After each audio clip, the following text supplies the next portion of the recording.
The boardroom at Hartley Industries had witnessed 40 years of family politics, but nothing quite like this. I sat at the far end of the mahogany table, watching my brother Christopher adjust his Italian suit and clear his throat with the confidence of a man who'd never been told no in his entire life. "Ladies and gentlemen of the board," he began, his Princeton-polished voice filling the room, "we need to address the elephant in the room regarding the CEO succession. Our father, William Hartley III, had announced his retirement 6 months ago. Since then, the company had been in a quiet civil war between two heirs, Christopher, the golden boy with the MBA and the golf handicap, and me, Samantha, the daughter who apparently existed solely to fill diversity quotas. My sister," Christopher continued, not bothering to look at me, "while adequate in her current role, simply isn't executive material. Let's be honest here, we all know why she's at this table." Board member Richard Sterling shifted uncomfortably. "Christopher, I don't think."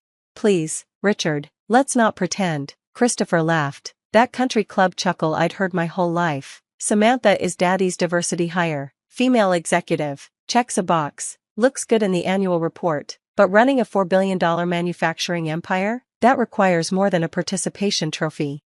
I kept my face neutral, fingers steady on my portfolio. Inside, 20 years of rage simmered. "She's emotional," Christopher counted on his fingers. "Soft. She wastes time on things like employee wellness and sustainable practices. She doesn't understand that business is war. You need a killer instinct, not a bleeding heart." Margaret Chen, our longest-serving board member, frowned. "Christopher, your sister has been with the company for 15 years. "Yes," he interrupted, 15 years of pet projects and feel-good initiatives. "Tell me, what has she actually contributed to the bottom line?" That's when I smiled.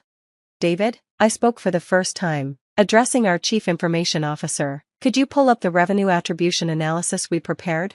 David Kim, bless him, had been waiting for this moment as eagerly as I had. "Of course, Ms. Hartley." Christopher scoffed. "Really? A PowerPoint? How very middle management of you, Sam." The conference room's massive display flickered to life. The first slide appeared, revenue attribution by executive, 2019 to 2024. "What is this?" Christopher demanded.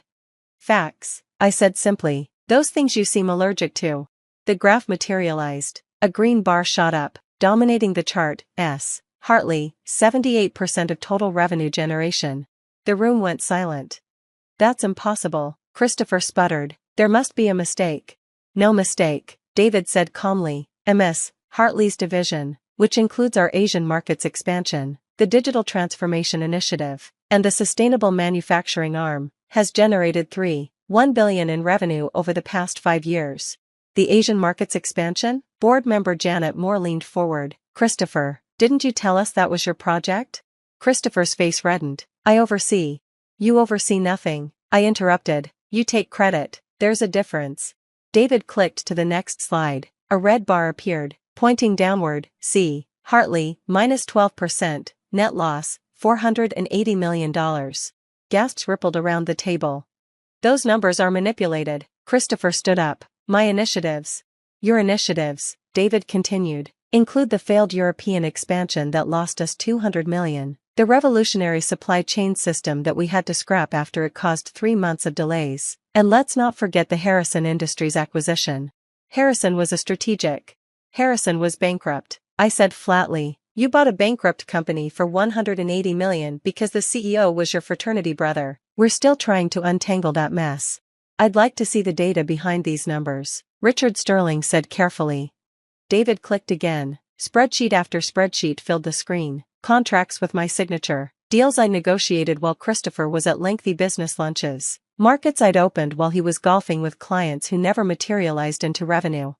"The Tokyo manufacturing deal," Margaret Chen read aloud. "That's generating $500 million annually. Christopher, you said."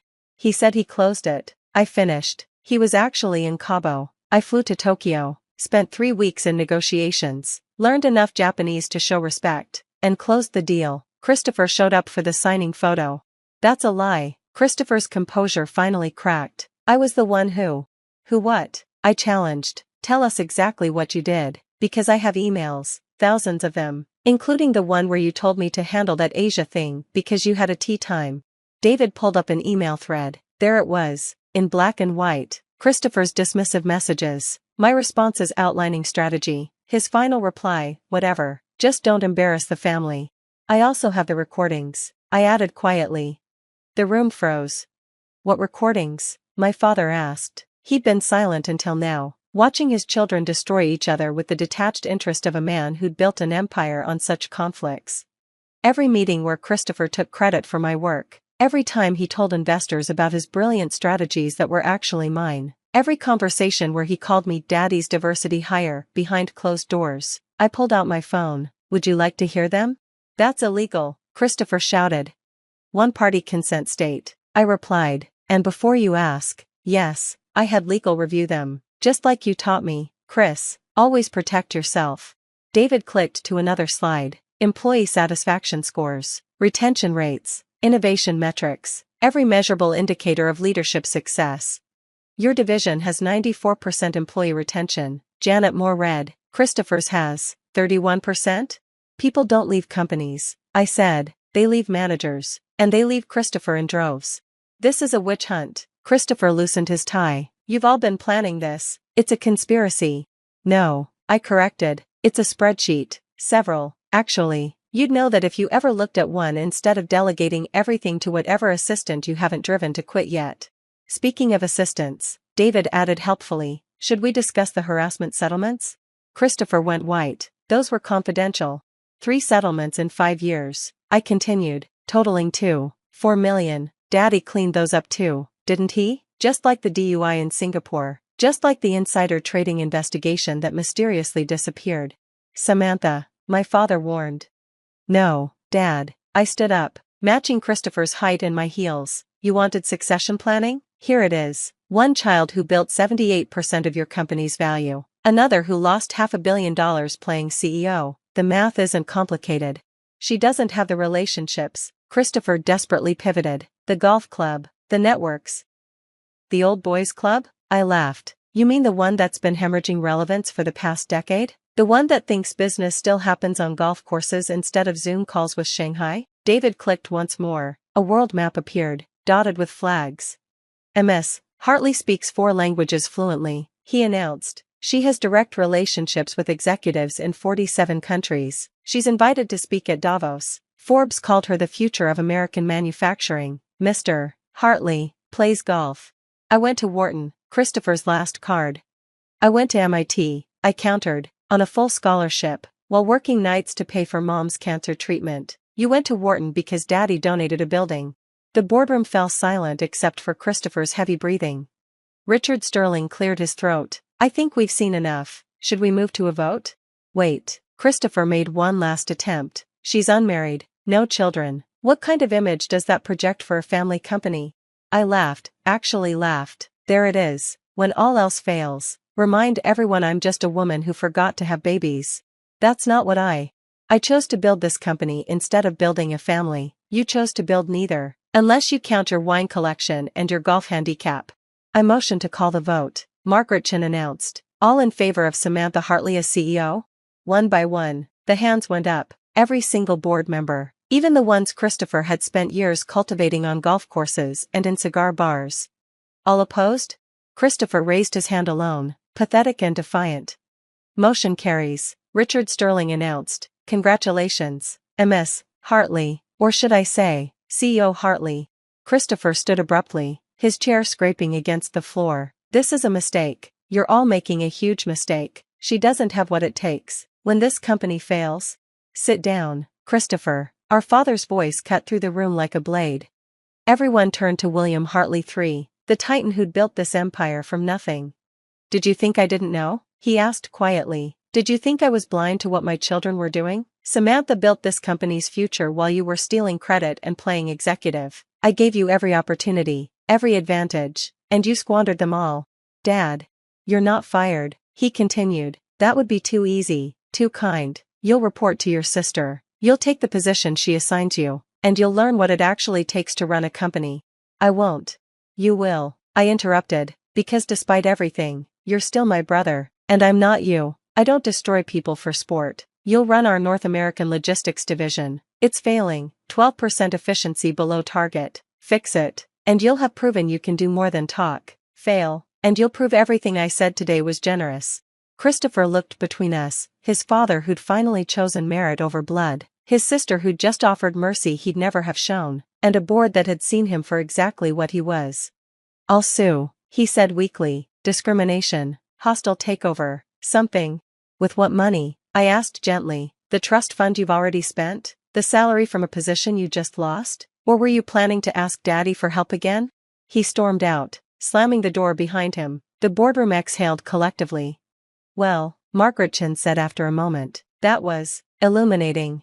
David, I said, thank you for the presentation. Board members, thank you for your trust. Dad, I looked at my father, thank you for finally seeing me. He nodded once, a lifetime of unspoken words in that gesture. Now, I continued, let's talk about the future, the real one, not the fantasy Christopher's been selling. We have factories to modernize, markets to capture, and a company culture to rebuild. Who's ready to work? As the board leaned in, eager and energized, I thought about all the times Christopher had dismissed me, every meeting where he'd talked over me, every idea he'd stolen, every achievement he'd minimized. Daddy's diversity hire.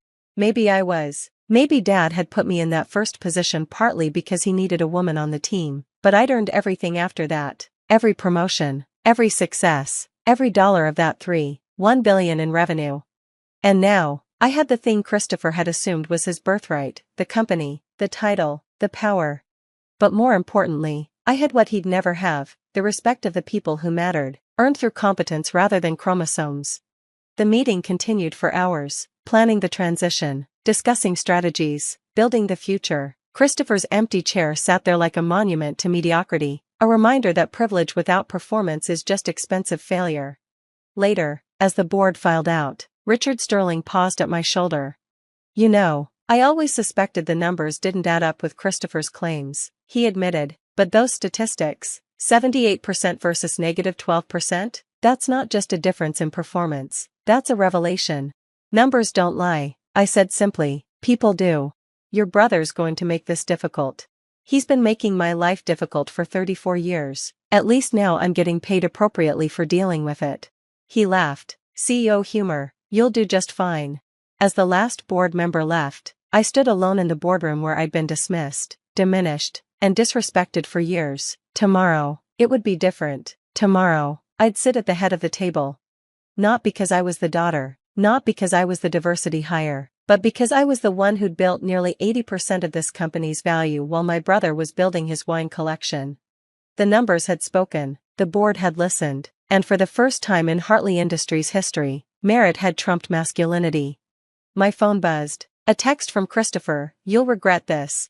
I typed back, the only thing I regret is not doing it sooner. See you Monday. Don't be late. I hear the new CEO is a real hardass about punctuality. Then I blocked his number. I had a company to run, and I'd already wasted enough time on men who confused their privilege with competence. The diversity hire was now the CEO, and the numbers? They didn't lie. 78% versus -12%. Some material just can't be executive. The first sign that my life was about to implode came during my mother's annual spring garden party. I watched from across the manicured lawn as she pulled my husband aside, their heads bent close together like conspirators sharing secrets. My mother's perfectly manicured hand rested on Dexter's arm, her smile too bright, too knowing. I'm Angela, and until that moment, I thought I had the perfect life. Successful career, loving husband, beautiful home. But sometimes the things we think we know best are the ones that blind us the most. They've been awfully cozy lately, haven't they? Sasha appeared beside me, champagne flute in hand. My best friend had always been more perceptive than me when it came to family dynamics. Mom's always loved Dexter, I said, but the words felt hollow. Something had shifted in recent weeks. Subtle glances, hushed phone calls, my mother's increasingly frequent mentions of Juliana, Dexter's high school sweetheart. Angela, honey. My mother's voice cut through my thoughts. Come here, darling. Dexter and I were just discussing the most fascinating thing. I crossed the lawn, my heels sinking slightly into the grass. Up close, I could see the slight flush on Dexter's neck, the same flush he got when he was hiding something. What's fascinating, Mom? I kept my voice light, casual. Oh, just catching up about old times. You know, Juliana's back in town. Did Dexter mention that? My stomach dropped. No, he didn't. She's doing amazingly well. My mother continued, her eyes gleaming. Single again, running her own gallery downtown. You remember how talented she always was? Dexter wouldn't meet my eyes. He just stood there, shifting his weight from one foot to the other, like a guilty teenager. That night, after the party, I confronted him in our kitchen. The dishes from dinner sat unwashed in the sink, something that would normally drive me crazy, but suddenly seemed trivially unimportant. "What's going on with you and my mother?" I asked, watching him carefully. "Nothing's going on," he said, but his voice wavered. "Sarah's just being friendly." "Friendly enough to arrange secret meetings with Juliana?" His head snapped up. "How did you—" "I didn't. Until now." My hands gripped the kitchen counter. "How long has this been going on?" "Angela, it's not what you think." "Then what is it, Dexter?" Because from where I'm standing, it looks like my mother is playing matchmaker with my husband and his ex-girlfriend. He ran his hands through his hair, a nervous habit I used to find endearing. "Your mother, she just thinks maybe we rushed into marriage, that maybe we should have explored other options. We've been married for 5 years. My voice cracked. 5 years, Dexter. And now my own mother is trying to set you up with Juliana? I've been thinking." He paused, and in that pause I heard the death of our marriage. Maybe she's right. Maybe we did rush things. The kitchen suddenly felt too small, too warm. "Have you seen her, Juliana?" His silence was answer enough. "Get out," I whispered. "Just get out. Angela." I said get out. I grabbed a coffee mug from the counter and hurled it at the wall. It shattered, sending ceramic shards skittering across the floor. Dexter jumped, finally showing some emotion other than guilty indecision. "I'll stay at a hotel tonight," he said quietly. "We can talk tomorrow when we're both calmer." I watched him grab his keys and wallet, listened to his footsteps fade away, heard the front door close with a decisive click. Only then did I allow myself to sink to the floor, my back against the kitchen cabinets. My phone buzzed. A text from my mother. "I hope you're not too upset, darling. Sometimes these things happen for the best. Juliana was always such a perfect match for him." I stared at the message until the words blurred. Then, with trembling fingers, I typed out a response. "You've made your choice, Mom. Now I'll make mine." Blocking her number felt like cutting off a limb, but I did it anyway. Then I called Sasha. "I need you to come over," I said when she answered. "And bring wine. Lots of wine." "I'm already on my way," she replied without hesitation. "What happened?" "My mother happened," I said, looking at the broken mug on the floor. "But they have no idea who they're dealing with. No idea at all." As I waited for Sasha, I made a silent vow to myself. They thought they could break me, reshape my life to fit their perfect little narrative. But I would show them all exactly what Angela Wade was capable of. And I would do it without making a sound. 3 days after Dexter left, I was staring blankly at my computer screen when Maxwell knocked on my office door. My business partner's usual confident stride was replaced with an almost nervous energy as he approached my desk. "You look like hell," he said, dropping into the chair across from me. "Thanks. That's exactly what every woman wants to hear." I tried to smile, but it felt more like a grimace. "I heard about Dexter." Maxwell leaned forward. "Office gossip travels fast. I'm sorry." "Don't be. Apparently my marriage was doomed from the start, if you ask my mother." I clicked aimlessly through some spreadsheets. "Did you know she kept all of Dexter and Juliana's high school photos? She showed them at every family gathering, calling them the golden couple.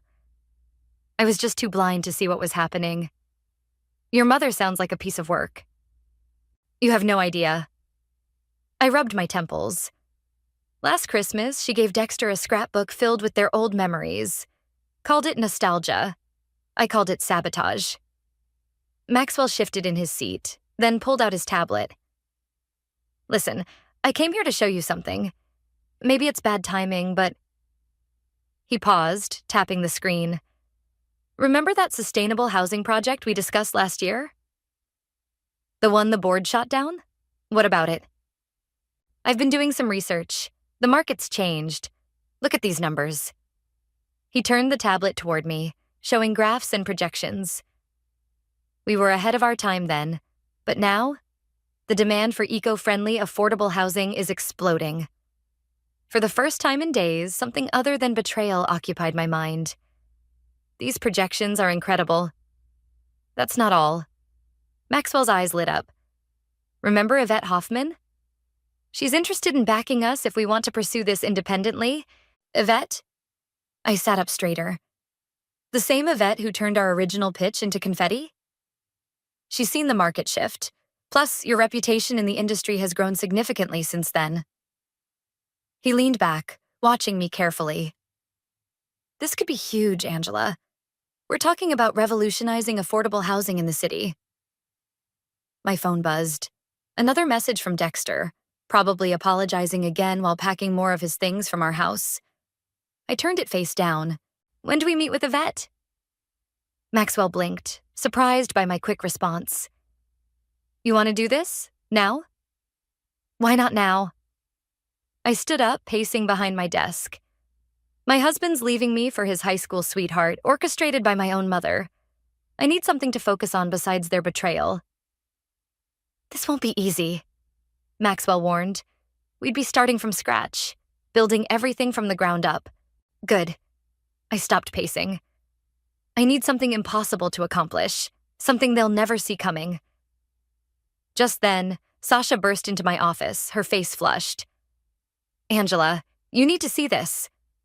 She thrust her phone at me. On the screen was a social media post.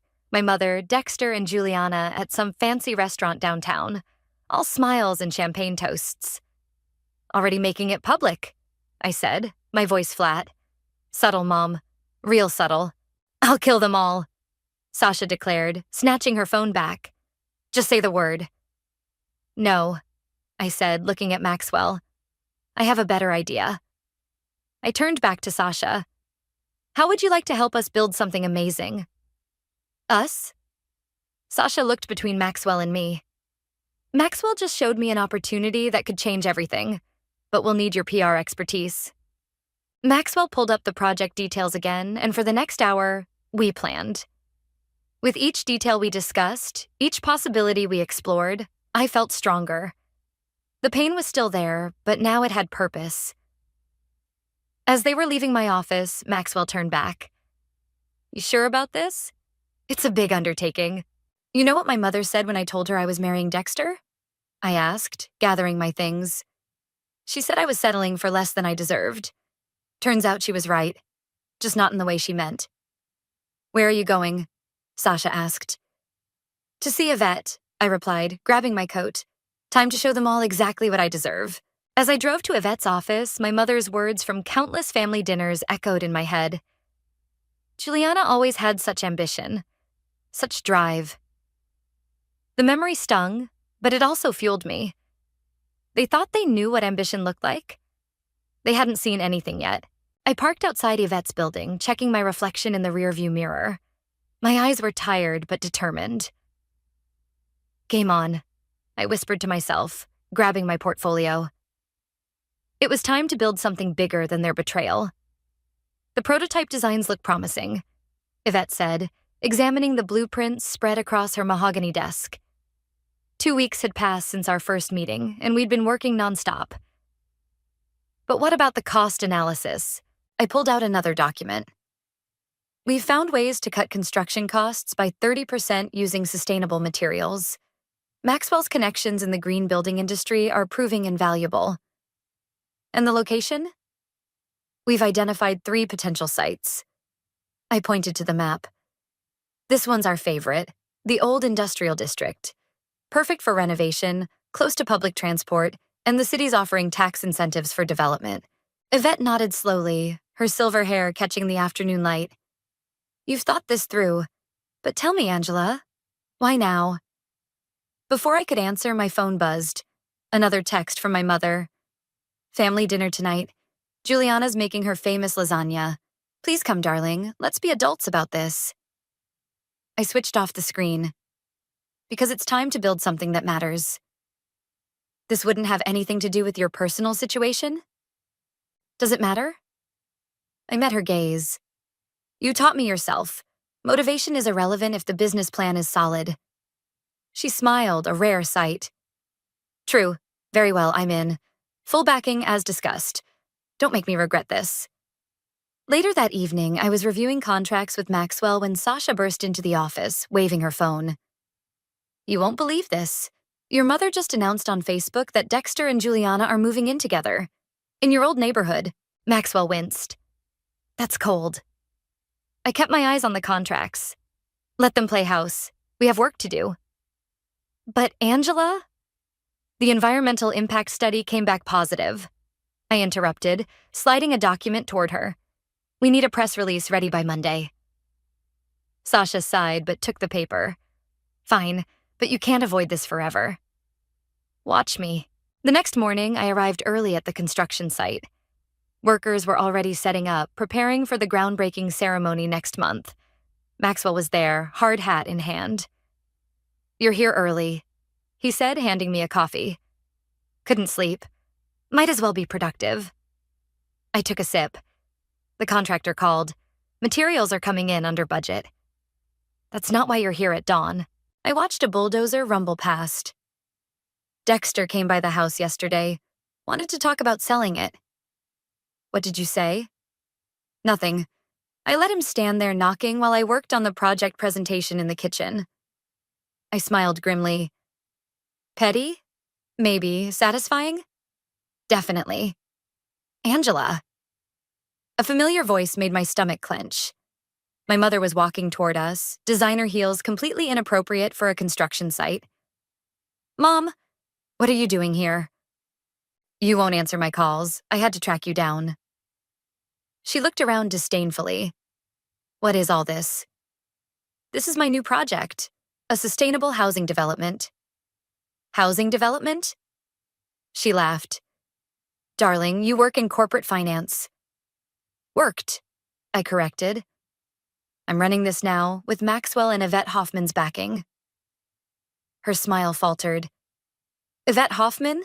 The real estate mogul? The same. I checked my watch. Now, if you'll excuse us, we have a meeting. Angela, don't be difficult. Come to dinner tonight. Juliana's been asking about you. I'm sure she has. I turned to Maxwell. The investors are waiting. Angela. Goodbye, Mom. As we walked away, Maxwell whispered, That was intense. Just wait until the groundbreaking ceremony. We're inviting every media outlet in the city. You're going to make them watch your success? No. I smiled. I'm going to make them part of it. Nothing hurts more than being forced to applaud someone you tried to break. That evening, I sat in my office, looking at the project renderings. My phone lit up with a text from Dexter. Sarah says you're working on some big project. Why didn't you tell me? I typed back. You lost the right to know what I'm doing when you chose my mother's fantasy over our reality. His response came quickly. It wasn't like that. I was confused. No, I wrote. You were weak. But thanks for that.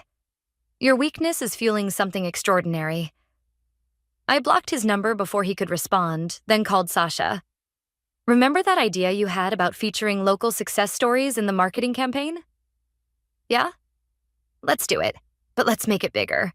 I want billboards, social media, the works. Show everyone what's possible when you refuse to break. Now you're talking, she said. Want me to make sure they're visible from your old neighborhood? I thought about my mother's perfectly manicured lawn, about Dexter and Juliana playing house nearby. Make sure they can see them from every angle. The day Dexter officially moved out was the same day our project made the local news.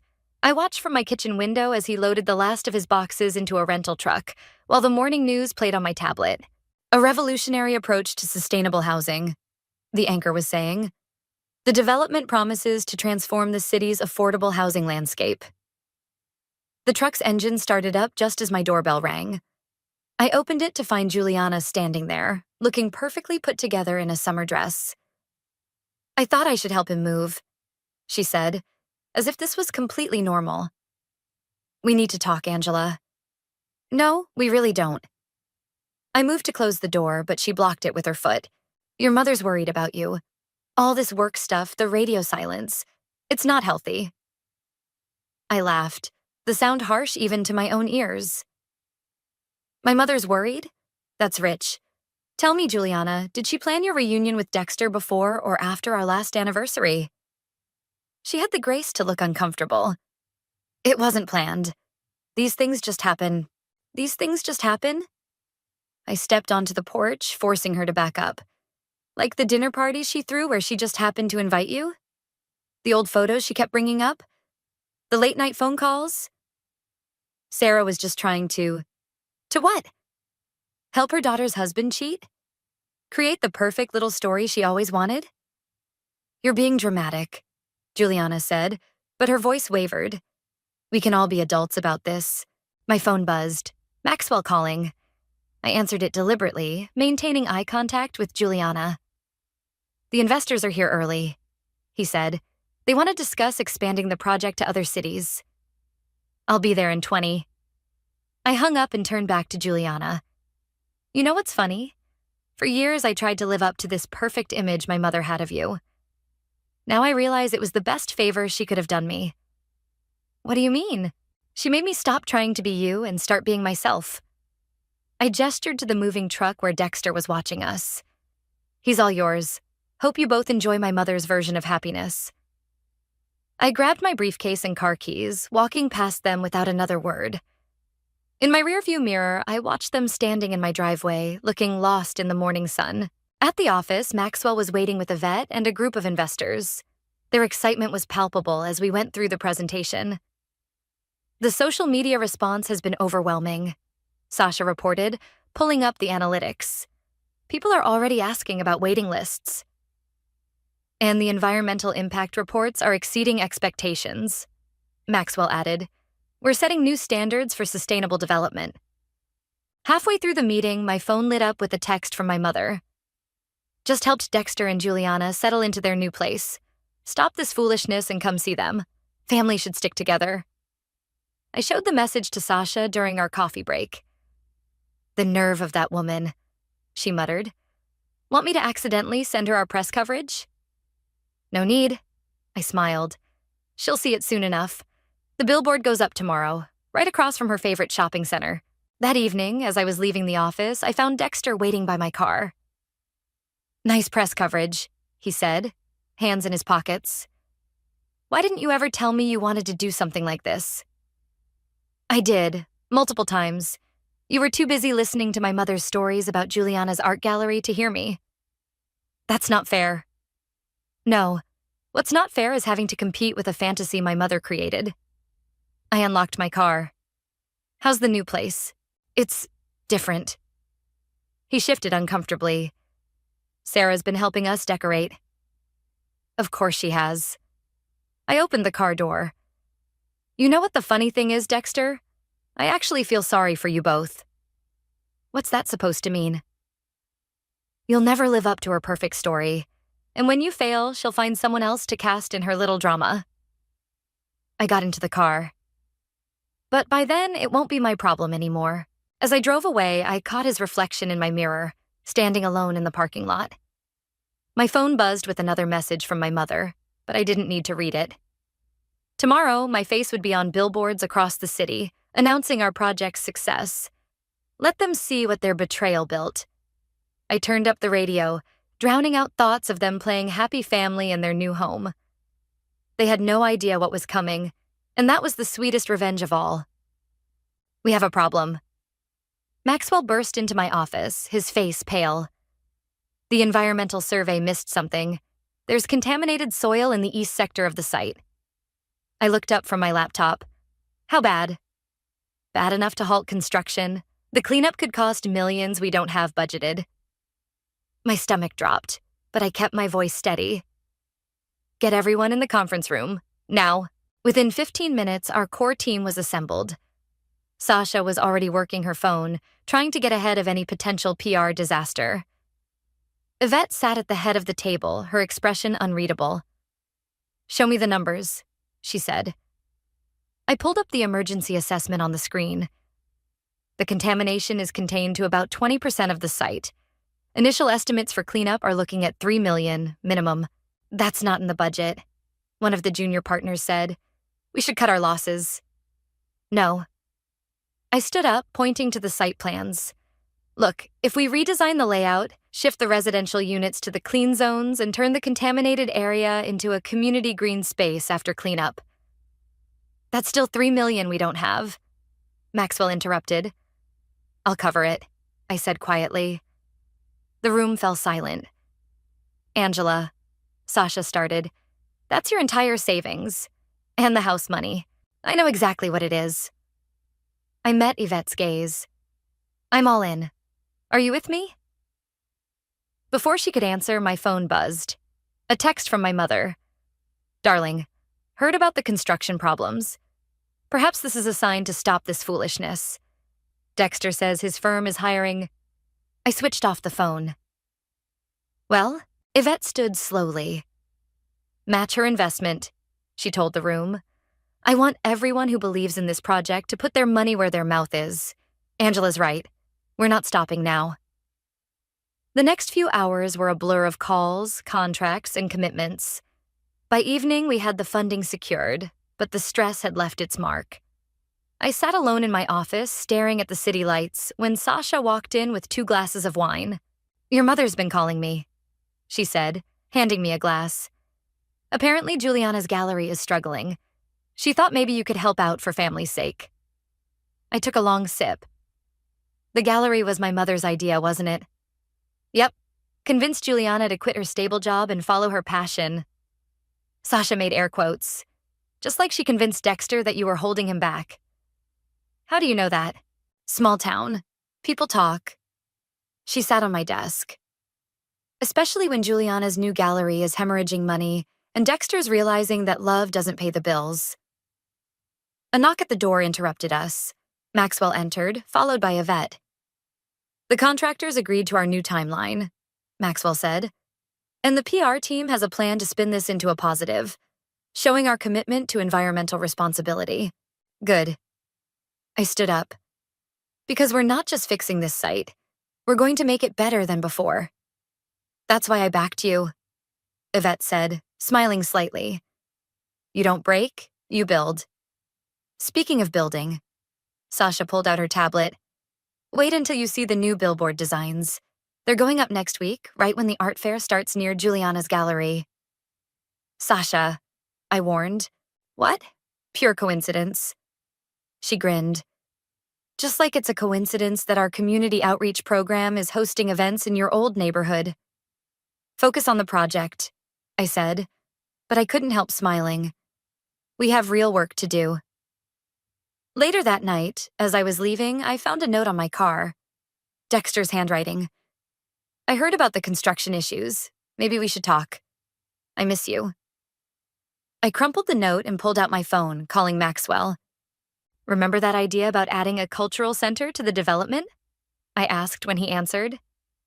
"Let's do it, but not just any center. I want something that will make a small art gallery look like a kid's lemonade stand." "Now you're just being petty," he said, but I could hear him smiling. "No, I'm being strategic. My mother wanted to create her perfect story. Fine. I'm writing my own, and it's going to be bigger than anything she could have imagined." I drove home past my mother's house, where lights blazed in the windows. Through the glass, I could see them all, Mom, Dexter, and Juliana, sitting around the dinner table like some twisted Norman Rockwell painting. Let them have their dinner parties in struggling gallery. I had a city to transform, and their perfect little world was about to become very, very small in comparison. The invitation arrived on fancy cream-colored paper, my mother's signature flourish. "A family celebration," it read, announcing a dinner party to welcome Juliana officially into the family. 6 months had passed since Dexter left, and my mother still couldn't resist twisting the knife. "You're not actually going, are you?" Sasha asked when I showed her. "Oh, I'm going." I checked my phone, where Maxwell had just sent confirmation. "And I'm bringing guests. The night of the dinner, I arrived fashionably late, wearing a red dress that cost more than Juliana's monthly gallery rent. Maxwell and Yvette flanked me as we walked in. Angela. My mother's smile faltered when she saw my companions. I wasn't expecting you to bring anyone. Mother, you remember Maxwell. And of course, you know Yvette Hoffman. My mother's eyes widened at Yvette's name. The real estate developer? But, Sarah, Yvette said smoothly, your daughter's quite the force in our industry now. Surely you've been following her success. Before my mother could respond, Dexter appeared with Juliana. He stopped short when he saw me, his eyes lingering on my dress. Angela, Juliana said, her voice overly bright. We've missed you at the gallery openings. Been busy, I replied, accepting a glass of champagne from a passing server. Building things. Yes, well. My mother clapped her hands. Shall we move to the dining room? I've prepared all of Juliana's favorites. The dinner was exactly as I expected. My mother fawning over Juliana while shooting concerned looks my way. But tonight I had an ace up my sleeve. So, Juliana, Yvette said during the main course, I hear the art market's been challenging lately. Juliana pushed her food around her plate. It's a transitional period. Speaking of transitions, Maxwell cut in, right on cue. Angela, shall we share our news? My mother's fork clattered against her plate. News? I took a deliberate sip of wine. The development project has been so successful, we're expanding. 3 new sites, including a major cultural center. Cultural center? Juliana's head snapped up. State-of-the-art galleries, performance spaces, artist residencies. I continued. We're revolutionizing the local art scene. In fact, Yvette just secured the funding this morning. This morning? My mother's voice was faint. But that must be millions. 50 million to be exact, Yvette said. Your daughter's quite the visionary, Sarah. The mayor's office is already calling it a game changer for the city. I watched Dexter's face as he processed the numbers. He worked in finance. He knew exactly what this meant. But that's, Juliana started, more than 10 times your gallery's annual revenue? I finished for her. Yes, it is. My mother stood abruptly. I need to check on dessert. Let me help, I said, following her into the kitchen. She was gripping the counter when I entered. Was this necessary? Bringing them here, flaunting your success? Necessary? No. Satisfying? Absolutely. I leaned against the door frame. You spent years trying to make me feel small, Mom, pushing Dexter toward Juliana, undermining every choice I made. I was trying to help. You were trying to control, to create your perfect story. Well, guess what? My story's bigger than anything you could have written for me. Angela, the Cultural Center opens next spring. I cut her off. We're already booked solid with international artists. Funny how your perfect couple's struggling gallery seems a bit provincial in comparison. Back in the dining room, Dexter was deep in conversation with Maxwell about investment opportunities. Juliana sat silent, pushing dessert around her plate. Everything all right? Yvette asked them. You both seem quiet. Fine, Juliana said quickly. Just processing. A lot to process, I agreed, sitting back down. But isn't that what family dinners are for? Sharing big news? My mother returned, her perfect hostess mask slightly cracked. More wine, anyone? Actually, we should go. I stood, gathering my things. Early meeting tomorrow. We're announcing the Cultural Center's first season of exhibitions. I'll walk you out, Dexter said suddenly. At the door, he touched my arm. Angela, Don't. I pulled away. You made your choice, Dexter. Now live with it. As we drove away, Maxwell laughed. That was better than any revenge movie I've ever seen. It wasn't revenge, I said, watching my mother's house disappear in the rearview mirror. It was a declaration of independence. But we all knew it was both. The day of the Cultural Center's press launch dawned bright and clear. I stood at the podium, cameras flashing as I unveiled our vision to the world. The mayor sat to my right, beaming, while Yvette and Maxwell flanked me on the left. This isn't just about buildings, I told the crowd.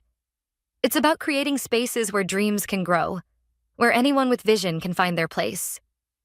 From the corner of my eye, I spotted them. My mother, Dexter, and Juliana hovering at the back of the crowd.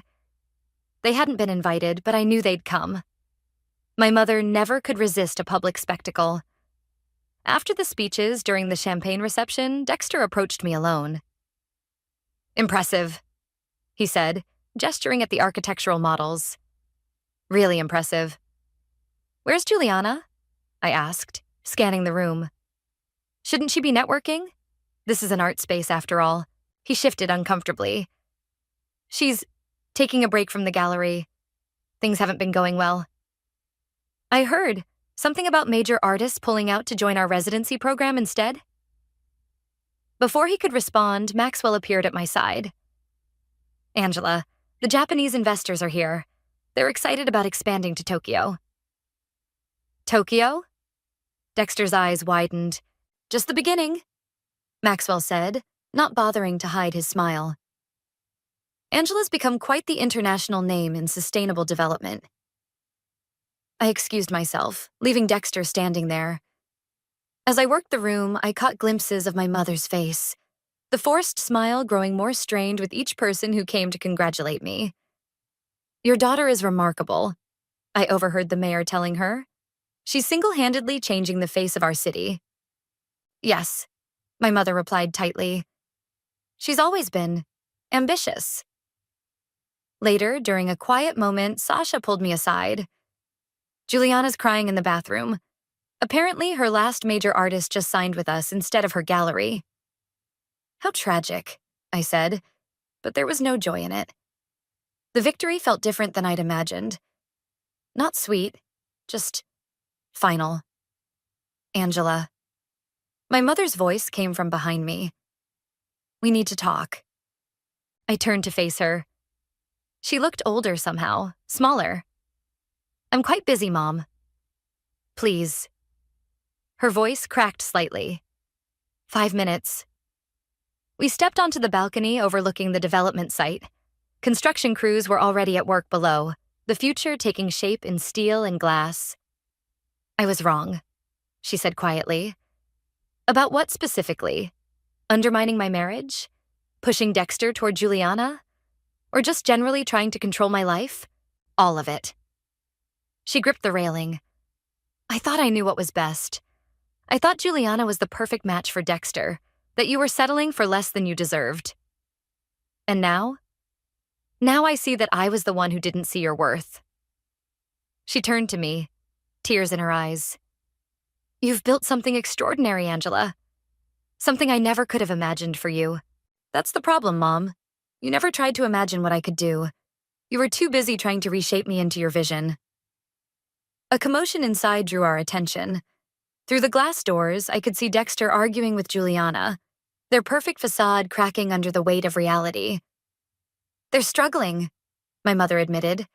"The gallery's failing, and Dexter, he's not the man I thought he was." "No," I agreed. "He's exactly who he always was. Weak. You just couldn't see it through your rose-colored glasses." Maxwell appeared at the door. "Angela, the governor's here." "I have to go," I told my mother. Can we try again?" she asked. "To have a relationship?" I looked at her for a long moment. "Maybe, but not on your terms anymore. I'm not that person anymore." Back inside, I passed Dexter and Juliana as they were leaving. He reached for my arm, but I stepped away. "Angela, please," he said. "I made a mistake." "No, Dexter, you made a choice. Several choices, actually, and now you get to live with them." I walked away, toward the governor and the future I'd built from the ashes of their betrayal. Behind me, I heard Juliana's muffled sobs, my mother's attempts at comfort. "You okay?" Maxwell asked quietly. I looked around the room, at the investors eager to work with us, at Yvette's proud smile, at Sasha filming everything for our social media. "You know what?" I said, straightening my shoulders. I really am. Because the best revenge wasn't destroying their perfect little world. It was building something so much bigger that their world became irrelevant. The ribbon-cutting ceremony for the cultural center drew crowds that stretched around the block. I stood back, watching artists and residents explore the spaces we'd created. The galleries, workshops, and community areas already buzzing with life. They're calling it the crown jewel of the city, Maxwell said, appearing beside me with 2 glasses of champagne. Not bad for someone who was just settling. Through the floor-to-ceiling windows, I could see our housing development stretching into the distance. Homes filled with families. Dreams taking root in soil we'd healed and transformed. Ms. Angela? A young woman approached, clutching a portfolio. I'm sorry to interrupt, but I wanted to thank you. The residency program, it changed my life. Before I could respond, I heard a familiar voice. Angela. I turned to find Juliana standing there, looking less polished than usual. The gallery's closing, she said without preamble. I thought you should hear it from me. I know, I replied. I bought it yesterday. Her face paled. What? We're turning it into a community art space. Free classes for kids, workshops for emerging artists. I gestured to the young woman with the portfolio. Maria here will be running it. Juliana's lips trembled. I suppose you're happy now. You've won. This was never about winning, Juliana. It was about building something meaningful. I handed her my card. If you want to teach art classes, call me. But this time, you'll have to earn your place. She left without responding, passing Sasha, who was approaching with Yvette. Your mother's here, Sasha warned. She's by the main entrance. I found her standing alone, staring at the donor wall where her name was conspicuously absent. Hello, Mom. This is extraordinary, she said softly. All of it. She turned to face me. Dexter moved out last week, back to his old apartment. I heard. I was wrong about so many things. She reached for my hand. Can I show you something? She led me to her car and pulled out a box. Inside were photographs, not the ones of Dexter and Juliana she'd always paraded around, but ones of me. Me graduating college, starting my first job, wedding photos I thought she'd ignored. I kept these too, she said. I got so caught up in the story I thought should happen, I missed the amazing story that was actually unfolding. Mom, let me finish. I saw the community programs you're launching, the families you're helping. You've created something beautiful, Angela. Something real. She closed the box. I'm proud of you, and I'm sorry it took me so long to see you. Before I could respond, Maxwell called out. Angela, the mayor's ready for the dedication. Go, my mother said. This is your moment. As I walked toward the podium, I passed Dexter standing near the back. Our eyes met briefly, but there was nothing left to say. His presence barely registered anymore. Just another face in a crowd that had gathered to celebrate something bigger than our past. Today isn't just about buildings, I told the audience.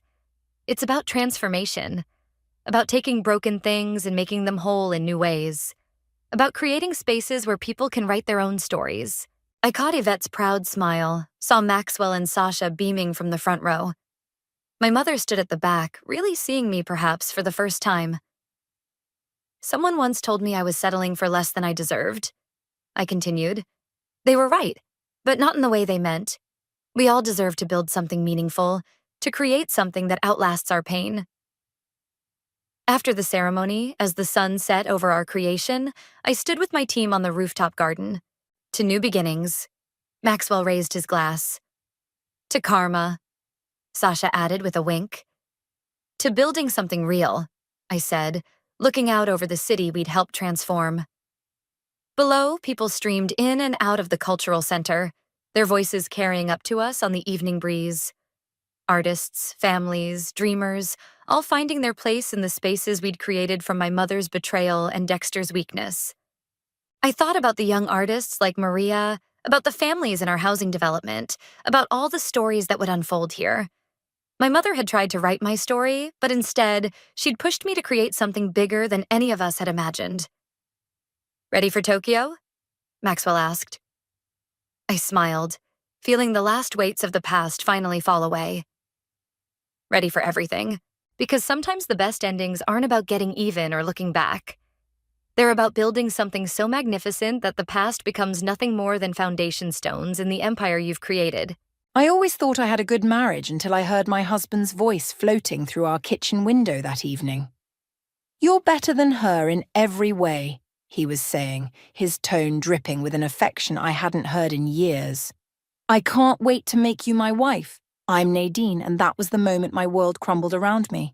The wine glass I'd been holding slipped from my fingers, shattering on our back patio. Through the window, I could see Colin and Danielle spring apart like guilty teenagers. My husband and my best friend, illuminated by our garden lights, looking at me with matching expressions of horror. "Nadine," Danielle's voice quavered.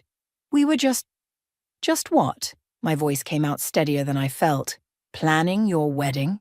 Earlier that evening, we'd hosted a dinner party, something we did every month. Colin had insisted on inviting Danielle, as always. Now I understood why. "You should go inside," Colin said, his face hardening into that familiar dismissive expression I'd grown to hate. "You're making a scene." "A scene?" I laughed, the sound harsh in my throat. "Like the scene you two have been making behind my back." Danielle stepped forward, her perfectly manicured hands raised in surrender. "Let me explain." "How long?" I demanded, stepping over the broken glass. "How long has this been going on?" Neither answered. Their silence told me everything. "Nadine, be reasonable," Colin said, using the same condescending tone he'd used last week when I'd told him about my business idea.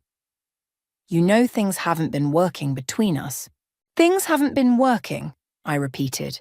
"Is that what you tell yourself to justify sleeping with my best friend?"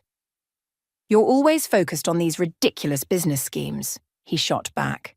"Playing entrepreneur when you should be focusing on our marriage. Danielle understands what a wife should be." The words hit like physical blows. For years, I'd watched him dismiss my dreams, belittle my ambitions. Every time I'd suggested starting my own company, he'd laughed it off. "Stick to what you know," he'd say, patting my hand like I was a child. "I understand what it takes to make a marriage work," Danielle added, her voice soft with fake sympathy. "Sometimes people just grow apart." My phone buzzed in my pocket. Probably my sister Adeline checking in after leaving the dinner party early. I ignored it, focusing instead on the way Colin's hand had found its way to Danielle's lower back, protective and possessive. "You know what's funny?" I said, surprising myself with how calm I sounded. "I actually felt guilty for boring you at dinner with my latest business proposal. I was going to apologize for talking too much about market research and property values." "Nobody wants to hear about that stuff at dinner, Nadine," Colin sighed. "It's embarrassing." "Embarrassing?" My voice rose. "You want to talk about embarrassing? How about the fact that my husband and best friend are planning their wedding while I'm still wearing my ring?" Inside the house, I could see our dinner guests starting to notice the commotion.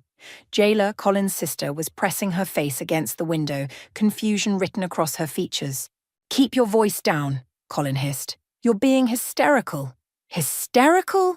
I stepped closer, my heel crunching on broken glass. "I'll show you hysterical." But instead of screaming or throwing things like they clearly expected, I simply pulled off my wedding ring and dropped it into Colin's favourite whiskey glass, still half full on the patio table. "Congratulations on your engagement," I said, my voice ice cold. "I hope you'll be very happy together." As I turned to walk away, Danielle called after me. "Nadine, wait, we never meant to hurt you." I spun back around. "You know what hurts the most, Danielle? Last month, when I confided in you about feeling distant from Colin, you told me to work harder on my marriage. Were you sleeping with him then, or did that come later?" Her silence was answer enough. "Nadine," Colin started, but I cut him off. "Don't worry about the dinner guests," I said, already heading for the door. "I'm sure you two can entertain them with stories about how I'm not good enough, how I'm just a dreamer who doesn't understand reality. That seems to be your specialty." As I walked through our house, soon to be just his house, I could hear the murmurs of our guests, see their shocked faces. But I didn't stop. I grabbed my car keys and my purse and I walked out the front door with my head held high. It wasn't until I was in my car, hands shaking on the steering wheel, that I allowed myself to cry. My phone buzzed again, Adeline's name lighting up the screen. This time I answered it. "Aid?" My voice cracked. "I need a place to stay tonight." "You're not going back there," Adeline declared, pushing a steaming mug of tea across her kitchen counter. "You can stay here as long as you need." 3 days had passed since the dinner party and I'd barely slept. My phone was flooded with messages, some from concerned friends, others from Colin demanding I stop being dramatic and come home. "I have to go back eventually," I said, staring into my tea, "at least to get my things." "Then I'm coming with you." Adeline's tone left no room for argument. "We'll go when we know he's at work." But when we pulled up to the house later that morning, Colin's car was in the driveway, so was Danielle's. "Turn around," I said quickly, but Adeline was already parking. "No way," she said, unbuckling her seatbelt. "This is your house too. You have every right to be here." Inside, we found them in the living room, surrounded by boxes. Danielle froze when she saw me, a framed photo of our wedding day in her hands. "What are you doing?" I asked, though the answer was obvious. "Packing up your things," Colin said, not meeting my eyes. "I thought it would be easier." "Easier for who?" Adeline cut in. "For you to move your girlfriend in faster?" "I'm trying to be considerate," he snapped. I laughed bitterly. Considerate would have been not sleeping with my best friend. "Former best friend," Danielle corrected quietly, and something in me snapped. "You're right," I said, snatching the wedding photo from her hands. "My best friend died the moment she decided to betray me." "Nadine," Colin sighed, using his reasonable voice, "we need to discuss the divorce settlement. I've already talked to my lawyer." "Of course you have," I interrupted. Always efficient when it comes to getting what you want. I headed upstairs to our bedroom, now stripped of anything that made it ours. My clothes were already packed in boxes, my books stacked neatly beside them. As I started checking drawers to ensure nothing was missed, I found it, the letter from Mom. She'd written it before she died last year, separate letters for each of us kids. I'd never opened mine, too afraid of what final words she might have left me. With trembling hands, I broke the seal. "My dearest Nadine," it began. "I've watched you dim your light for others, especially Colin. Don't let anyone convince you that your dreams are too big or that you're not capable. You have my business sense and your father's determination. Use them both." Tears blurred my vision as I read on. "Remember when you were 10 and you set up that lemonade stand? You didn't just sell lemonade. You created different flavors, hired your sister to help, even convinced the neighbors to let you set up satellite stands in their yards. You made enough to buy that bike you wanted. That's who you are. Innovative, determined, unstoppable. Don't let anyone make you forget that." "What's that?" Colin's voice made me jump. He was standing in the doorway watching me. "Nothing that concerns you anymore." I folded the letter carefully, tucking it into my pocket. "Look," he said, stepping closer. "I know you're hurt, but you have to understand. Danielle and we connect on a different level. She supports my goals, doesn't challenge everything like you do." "You mean she doesn't have any goals of her own?" I corrected him. "She's content living in your shadow." "See? This is exactly what I'm talking about. You're always pushing, always wanting more. It's exhausting." "You're right," I said, standing up straighter. "I do want more. I want a life where I'm valued, where my dreams matter. Thank you for showing me I'll never have that with you." Adeline appeared in the doorway. "The car's loaded with your boxes, ready to go?" I nodded, but Colin blocked the door. "We need to discuss the house. I think it's fair if—" "Fair?"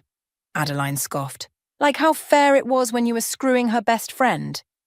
"Get out of my way, Colin," I said quietly. "My lawyer will be in touch about the house and everything else." "Your lawyer?" He laughed. "Since when do you have a lawyer?" "Since I decided to stop letting you make all my decisions."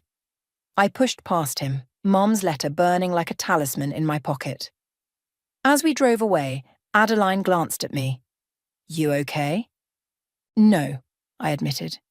"But I will be." I pulled out Mom's letter, running my fingers over her familiar handwriting. I think it's time I started that business I've been dreaming about. Really? Adeline's face lit up. What's the first step? I smiled, feeling stronger than I had in days. First, we call Valerie Duncan. Remember that successful real estate developer Mom used to work with? I think it's time I asked for some advice. The key to real estate isn't just buying and selling properties, Valerie said, spreading out a map of our town on her office desk. It's seeing potential where others don't. 2 weeks had passed since I'd left Colin, and I'd spent every day absorbing everything Valerie could teach me. She'd been my mother's colleague and friend, and when I called, she didn't hesitate to help. Look here, she pointed to a neglected area of town. Everyone's focused on the trendy downtown developments, but this neighborhood? It's a gold mine waiting to happen. That's where the old factory district is, I said, leaning closer. Exactly. And with the new transit line coming through, those properties are going to skyrocket in value. The door opened, and my father walked in, his face tight with concern. Nadine, what are you doing? Working, Dad, I replied, not looking up from the map. Valerie's helping me start my business. A business? He sighed heavily. Honey, you're going through a divorce. This isn't the time to make rash decisions. Wayne, Valerie interjected, your daughter has a natural talent for this, just like Sarah did. The mention of my mother made him pause. Sarah had years of experience. And I'm getting mine now, I cut in. I've already found 3 potential properties. With what money? He demanded. You're living with your sister. Actually, Valerie smiled, she's secured her first investor. Me. Dad's jaw dropped. You're investing in this? I am. And if you'd stop underestimating your daughter for 5 minutes, you might see what I see, what Sarah always saw. My phone buzzed. Another message from Colin. I ignored it. Show him the proposal, Valerie encouraged. I pulled out my laptop, opening the presentation I'd been working on. These factory buildings, they're perfect for conversion into mixed-use spaces. Apartments above, retail below. The neighborhood's already showing signs of revival, and with the right development, it could transform the whole area, Dad finished, his expression softening slightly. Your mother used to talk about this district. I know, I said quietly. I found her old notes in some of the boxes I brought from the house. Speaking of the house, Valerie interrupted. Stephen Barnes is here to discuss your divorce proceedings. Right on cue, Stephen walked in, briefcase in hand. Good news, Nadine. Given the circumstances of your separation, we're in a strong position to negotiate. I don't want to negotiate, I said firmly. I want to sell. Let Colin buy me out. I need the capital for my first property purchase. Are you sure? Dad asked. That house is full of memories I'd rather forget, I finished. It's time for a fresh start. Stephen nodded, making notes. I'll draft the papers. But there's something else you should know. Colin and Danielle have been looking at properties in the Heights district. My stomach clenched. The Heights was the most prestigious neighborhood in town, where all the old money families lived. Let me guess, I said bitterly. They want their dream home? They've made offers on several properties, Stephen confirmed. All rejected so far. The sellers there are particular about buyers. Valerie's eyes sparkled. You know what would be interesting? If someone with vision bought up some key properties in that area. For investment purposes, of course. I caught her meaning immediately. Of course, purely business. Nadine, Dad warned, don't let revenge drive your business decisions. It's not revenge, Dad. It's strategy. I turned back to the map. Besides, why shouldn't I invest in the Heights? The returns would help fund my factory district project. Now you're thinking like a developer, Valerie grinned. Stephen, draw up the papers for our first property purchase. The old Wilson factory on 3rd Street. As Stephen worked, my phone buzzed again. This time it was Danielle. Can we talk? Please? There's so much I need to explain. I deleted the message without responding. One more thing, Valerie said, pulling out another document. I think you should consider rebranding yourself. New business, new name. She slid a business card across the desk. It read, Phoenix Properties, rising from the ashes. Phoenix, I tested the word. I like it. Your mother would be proud, Dad said quietly, and I looked up to see tears in his eyes. She always said you had it in you. I should have listened. It's not too late, I replied, reaching for his hand. Want to hear about my plans for the factory district? He pulled up a chair. Tell me everything. Me. As I launched into my presentation, I felt stronger than I had in years. Colin had always told me my dreams were too big, but sitting there with Valerie's support, my father's growing interest, and my mother's spirit guiding me, I knew the truth. My dreams weren't too big. He was too small. And with that signature, the Wilson factory is officially yours, Stephen announced, sliding the papers across his desk. Your first major property acquisition. 6 months had passed, and Phoenix Properties was no longer just a dream. The old factory was already undergoing renovations, with 3 retail spaces pre-leased. I can't believe how fast everything's moving, Adeline said, squeezing my hand. Have you seen the local business journal? They're calling you the rising star of real estate development. Before I could respond, my phone lit up with a text from Valerie. Turn on Channel 6, now. Adeline grabbed the remote for Stephen's office TV, flipping to the local news. There, standing in front of the most prestigious mansion in the Heights, were Colin and Danielle.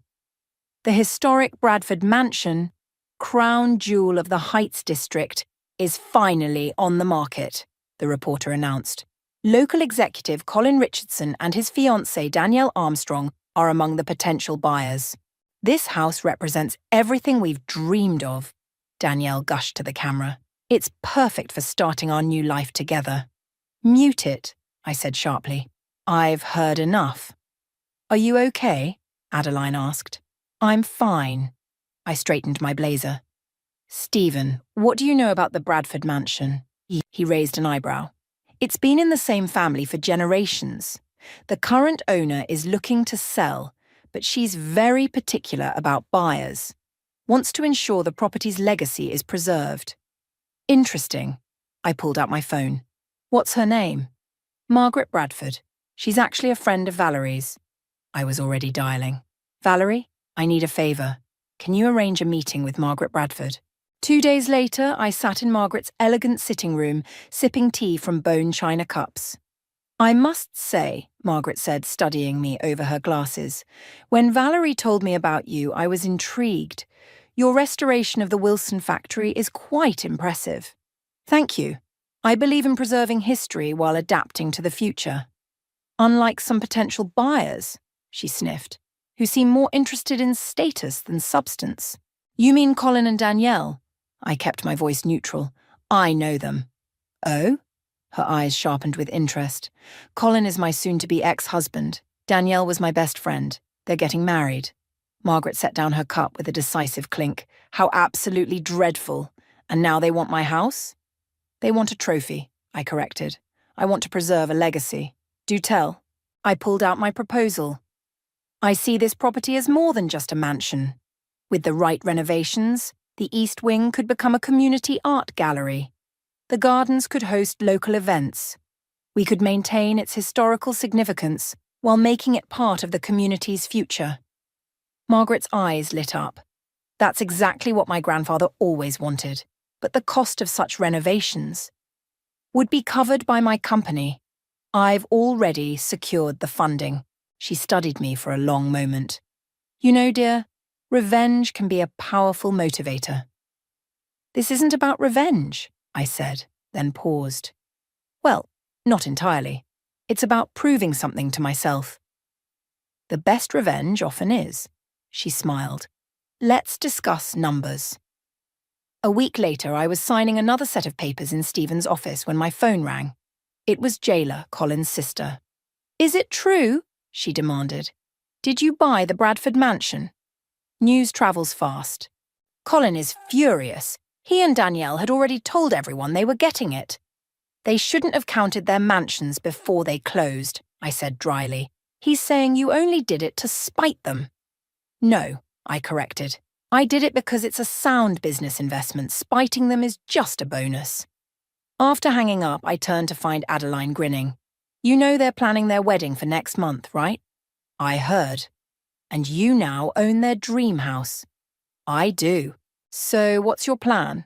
I smiled, thinking of the mansion's sprawling grounds and elegant architecture. I think it's time Phoenix Properties made a wedding gift gesture. You're not serious, Stephen interjected. Oh, but I am. I picked up my coat. They want the Bradford mansion? Let's make sure they get exactly what they wish for, just not quite how they imagined it. As we left the office, Adeline linked her arm through mine. You know, when you first started this business, I worried you were doing it for the wrong reasons. And now? Now I see you're doing it for all the right ones. You're not just getting even, you're getting ahead. I thought about the woman I'd been 6 months ago, crushed by betrayal and doubt. That woman would never have imagined owning the Bradford mansion, let alone having a thriving business. Getting ahead, I repeated, smiling. I like the sound of that. The wedding invitation arrived today, Adeline announced, waving the cream-coloured envelope as she walked into my office at Phoenix Properties. They actually had the nerve to send you one. I took the envelope, running my fingers over the embossed gold lettering. Colin Richardson and Danielle Armstrong request the honour of your presence. Are you going to go? Adeline asked, perching on my desk. Before I could answer, Valerie burst in, her face flushed with excitement. You won't believe what I just heard. Danielle's been bragging at the country club about their wedding plans. Let me guess, they're still pretending they're getting the Bradford mansion. Better, Valerie grinned. They're telling everyone they're in negotiations with the new owner. That's you. And they're confident they'll be moving in right after the honeymoon. I laughed. Confident, are they? They don't know you own it, Adeline realised. They think some investment company bought it. Phoenix Properties is an investment company, I reminded her, then turned to Valerie. Have they made an offer yet? Their realtor called this morning. They're offering well above market value. I pulled out the folder I'd been preparing. Perfect timing. Stephen and I have been working on something special. What kind of something special? Adeline asked. Before I could explain, my father walked in. Nadine, we need to talk about this wedding situation. Dad, just hear me out. He held up his hands. I know you're hurt, and you have every right to be. But this plan of yours, are you sure it's wise? Actually, I said, opening the folder, it's more than wise, it's brilliant. Stephen helped me draft this contract. It's completely legal and absolutely binding. Valerie picked up the document, her eyes widening as she read. Oh, this is delicious. What is it? Adeline grabbed the papers. A very special wedding gift, I explained. We're going to offer them the Bradford mansion at their asking price, with some very specific conditions. Conditions? Dad looked worried. Nothing unreasonable, I assured him. Just some carefully worded clauses about property use, maintenance requirements, and community obligations. All very standard in historical property sales. And very expensive to maintain, Valerie added with a knowing smile. The best part, I continued, once they sign, they're locked in. No backing out without massive penalties. But why would they sign without reading the fine print? Dad asked. Because they're desperate to close before the wedding, Valerie explained. They've been telling everyone they'll be moving in afterward. Their egos won't let them admit defeat. Plus, Adeline added, reading the contract, these conditions are buried in legal jargon. They'll be so excited about getting the house they won't look too closely. Exactly. I took back the contract. They think they're getting their dream home. What they're actually getting is a money pit with strict usage requirements and astronomical maintenance costs. Nadine, Dad sighed. I know they hurt you. This isn't about hurt anymore, Dad. This is about consequences. They thought I was too stupid to succeed without Colin, too weak to survive their betrayal. Well, now they'll learn exactly what I'm capable of. My phone buzzed. A text from Stephen. Offer received from C&D. Ready to proceed? It's your call, Valerie said softly. But remember, whatever you do, make sure you can live with it. I looked at the wedding invitation still sitting on my desk, then at the contract in my hands. "Send them the counter-offer," I texted back. "And Stephen, make sure it arrives during their engagement party tonight." "How do you know about their engagement party?" Adeline asked. "Jayla told me." She's still feeling guilty about not seeing what her brother was doing. "Will they sign?"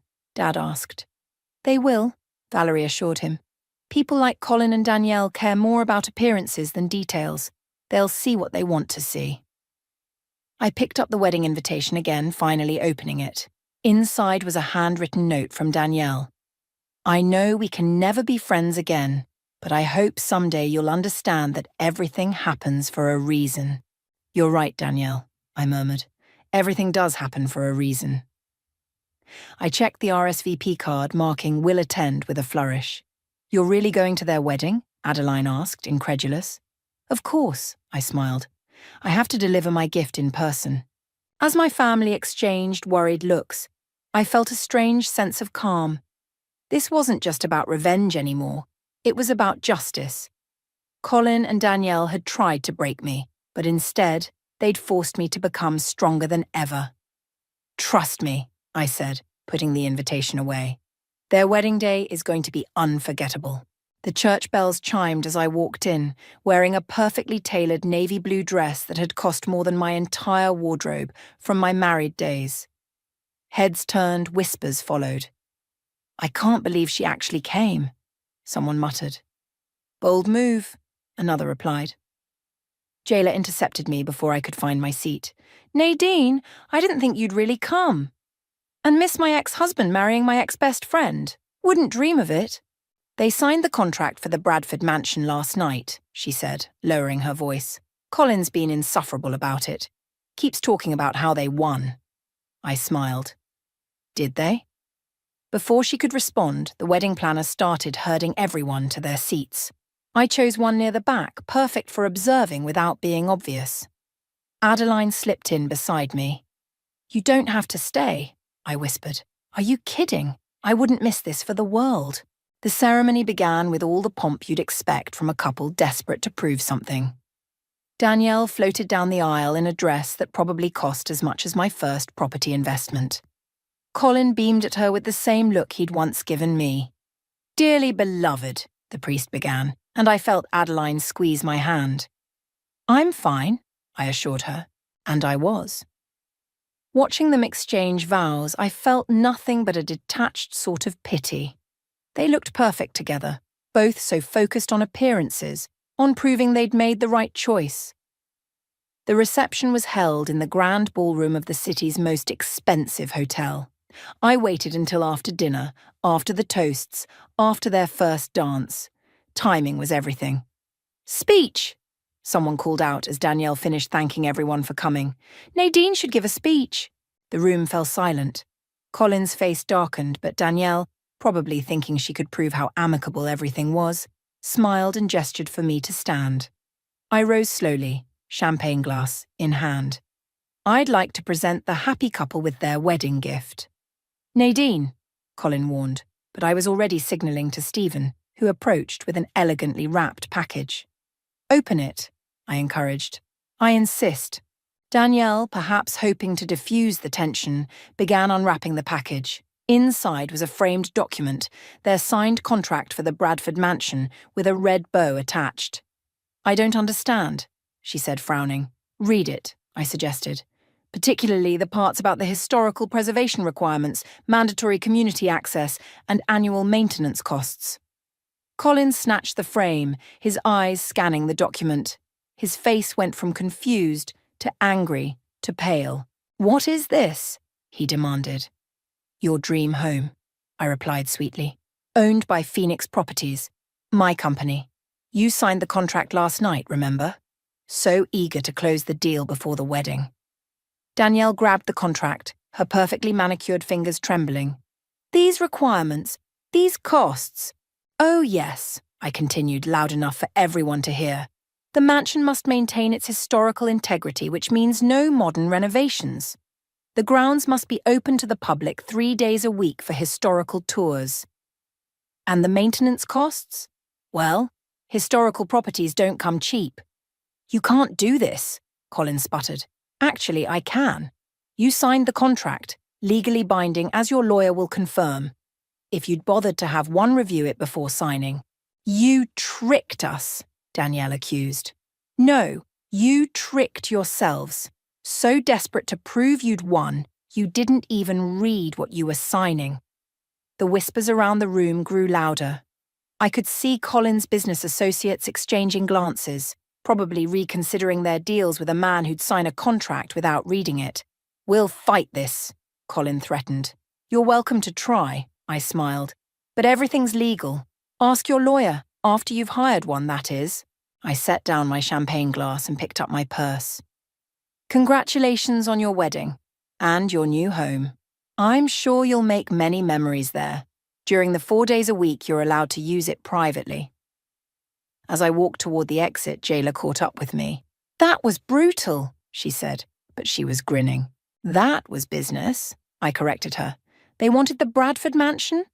Now they have it, along with all the responsibilities and restrictions that come with owning a historical property. They'll be bankrupted by the maintenance costs alone, she realized. Only if they're bad with money, I shrugged. But then, we already know how well Colin reads contracts. At the door, I turned back one last time.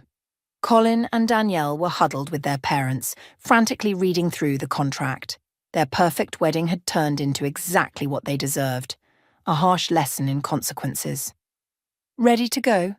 Adeline asked, appearing at my side. More than ready, I replied. I have a meeting tomorrow about expanding the factory district project. As we left, the sound of Colin's angry voice followed us. What do you mean we can't back out of the contract? I smiled. Sometimes Karma needed a little help, and I was happy to assist. They're suing us, Stephen announced, dropping a thick folder on my desk 3 weeks after the wedding. Claiming fraudulent misrepresentation. Let them, Valerie said from her seat by the window. Every lawyer in town has already seen that contract. It's ironclad. My phone buzzed. Another message from Danielle. Please, we need to talk. The maintenance costs alone are destroying us. They've already missed their first maintenance payment, Stephen continued. The Historical Society is not happy. Neither is the community board, Valerie added. The mansion was supposed to be open for tours yesterday, but they kept the gates locked. I was about to respond when my office door burst open. Colin stormed in, his face red with anger, Danielle trailing behind him. You vindictive witch, he spat. You set us up. Actually, I replied calmly, you set yourselves up. I merely provided the opportunity. We can't afford these payments, Danielle pleaded. The Historical Society is demanding immediate repairs to the East Wing. The garden needs thousands in maintenance. All clearly outlined in the contract you signed, Stephen interjected. A contract you deliberately made impossible to fulfill, Colin shouted. Impossible? I stood up. Like it was impossible for me to succeed without you? Like my business dreams were impossible? That's different. No, it's not. You thought I was incapable of running a business. You mocked my ambitions. Well, guess what? I'm not just running a business. I'm running the business that owns your dream house. We'll lose everything, Danielle whispered. Like I lost everything. I turned to her. My marriage, my best friend, my trust, all gone in an instant because of your choices. We made a mistake, she admitted. We know that now. The only mistake you made was underestimating me. I picked up the contract. Everything in here is legal and standard for historical properties. If you'd bothered to read it, or consult a lawyer, you'd have known what you were getting into. Just let us out of the contract, Colin demanded. There's a clause for that, Stephen said helpfully. Section 23, paragraph B. They can terminate the contract for a fee of 3 times the purchase price. Colin's face went pale. That's millions. Then I suggest you start giving those historical tours, I said. The admission fees might help with the maintenance costs. You've destroyed us, Danielle sobbed. No, you destroyed yourselves. Your arrogance, your entitlement, your belief that you could take whatever you wanted without consequences. That's what destroyed you. A commotion in the outer office drew our attention. My father walked in, followed by Jailer. "What's going on here?" Dad asked, taking in the scene. "Your daughter is ruining our lives," Colin exploded. "Actually," Jailer cut in, "you ruined your own lives. I've seen the contract. It's exactly what any responsible historical property owner should expect." "Whose side are you on?" Colin demanded of his sister. "The side of karma, apparently," she replied. "There's another option," I said quietly. "You can sell the property." Hope flickered across their faces. "But," I continued, "due to the historical property restrictions, it can only be sold to an approved buyer. And currently, the only approved buyer is Phoenix Properties." "At a quarter of what we paid," Colin realised, reading the clause Stephen was pointing to. "You planned this all along?" "I planned to succeed," I corrected him. "Something you never thought I could do." "We'll fight this in court," he threatened. "You'll lose," Stephen said simply. "Every clause is legal, every requirement standard for historical properties. Your signature is on every page." Danielle sank into a chair, her designer dress crumpling. "What do we do?" "You have 3 choices," I said. "Keep the property and meet all requirements, buy your way out of the contract for triple the price, or sell it back to Phoenix Properties at a loss. Your decision." "You're enjoying this," Colin accused. "No," I replied honestly. "I'm not enjoying your pain. I'm enjoying watching you finally face consequences for your actions." "Come on," Jailer said to her brother. "I'll help you find a good lawyer, one who actually reads contracts before letting clients sign them." As they left, my father turned to me. "That was quite something." "Too harsh?" I asked. He shook his head. "No. Sometimes the best lessons are the hardest ones." "They'll probably sell," Valerie predicted. "Their pride won't let them give historical tours to the community they bragged to about owning the mansion." "And when they do," Stephen added, "Phoenix Properties will have acquired the Bradford mansion at a significant discount." I looked out my office window at the city skyline, thinking about how far I'd come from the woman who'd overheard her husband's betrayal in their garden. "You know what the best part is?" I said. "This isn't even about them anymore. It's about what comes next." "And what comes next?" Dad asked. I smiled, pulling out my plans for the Bradford Mansion's Community Arts Centre. "Something impossible." "The Bradford Community Arts Centre," I read from the newly installed plaque, running my fingers over the engraved letters. "What do you think, Mom?" I placed fresh flowers beneath the memorial bench we'd installed in the mansion's garden. The morning sun caught the dew on the roses, making them sparkle. "She would have loved this," Dad said, joining me, "especially the youth art program." "Ms. Davis!" A group of art students waved as they entered through the mansion's front doors, portfolios tucked under their arms. The building that Colin and Danielle had wanted to turn into their private showcase was now alive with creativity and purpose. "Ready for the board meeting?" Valerie asked, approaching with a stack of papers. "The factory district development numbers are impressive." Before I could answer, Adeline rushed over, practically bouncing with excitement. "You'll never guess who I just saw at the coffee shop." "Who?" "Colin and Danielle. They're moving to another state. Apparently his new job isn't quite as prestigious as his old one." "I heard they had to sell their car to cover the mansion's contract termination penalties," Valerie added. "Are you happy now?" Dad asked quietly. I thought about it watching another group of students enter the mansion. "I'm not happy about their suffering. I'm happy about what we've created here." "Speaking of creation," Adeline grinned, "wait until you see today's local business journal." She pulled out the magazine and there it was, my face on the cover. "Phoenix Rising, How Nadine Davis Transformed City Development." "The writer did a good job," Valerie noted, "especially the part about combining profitable development with community impact."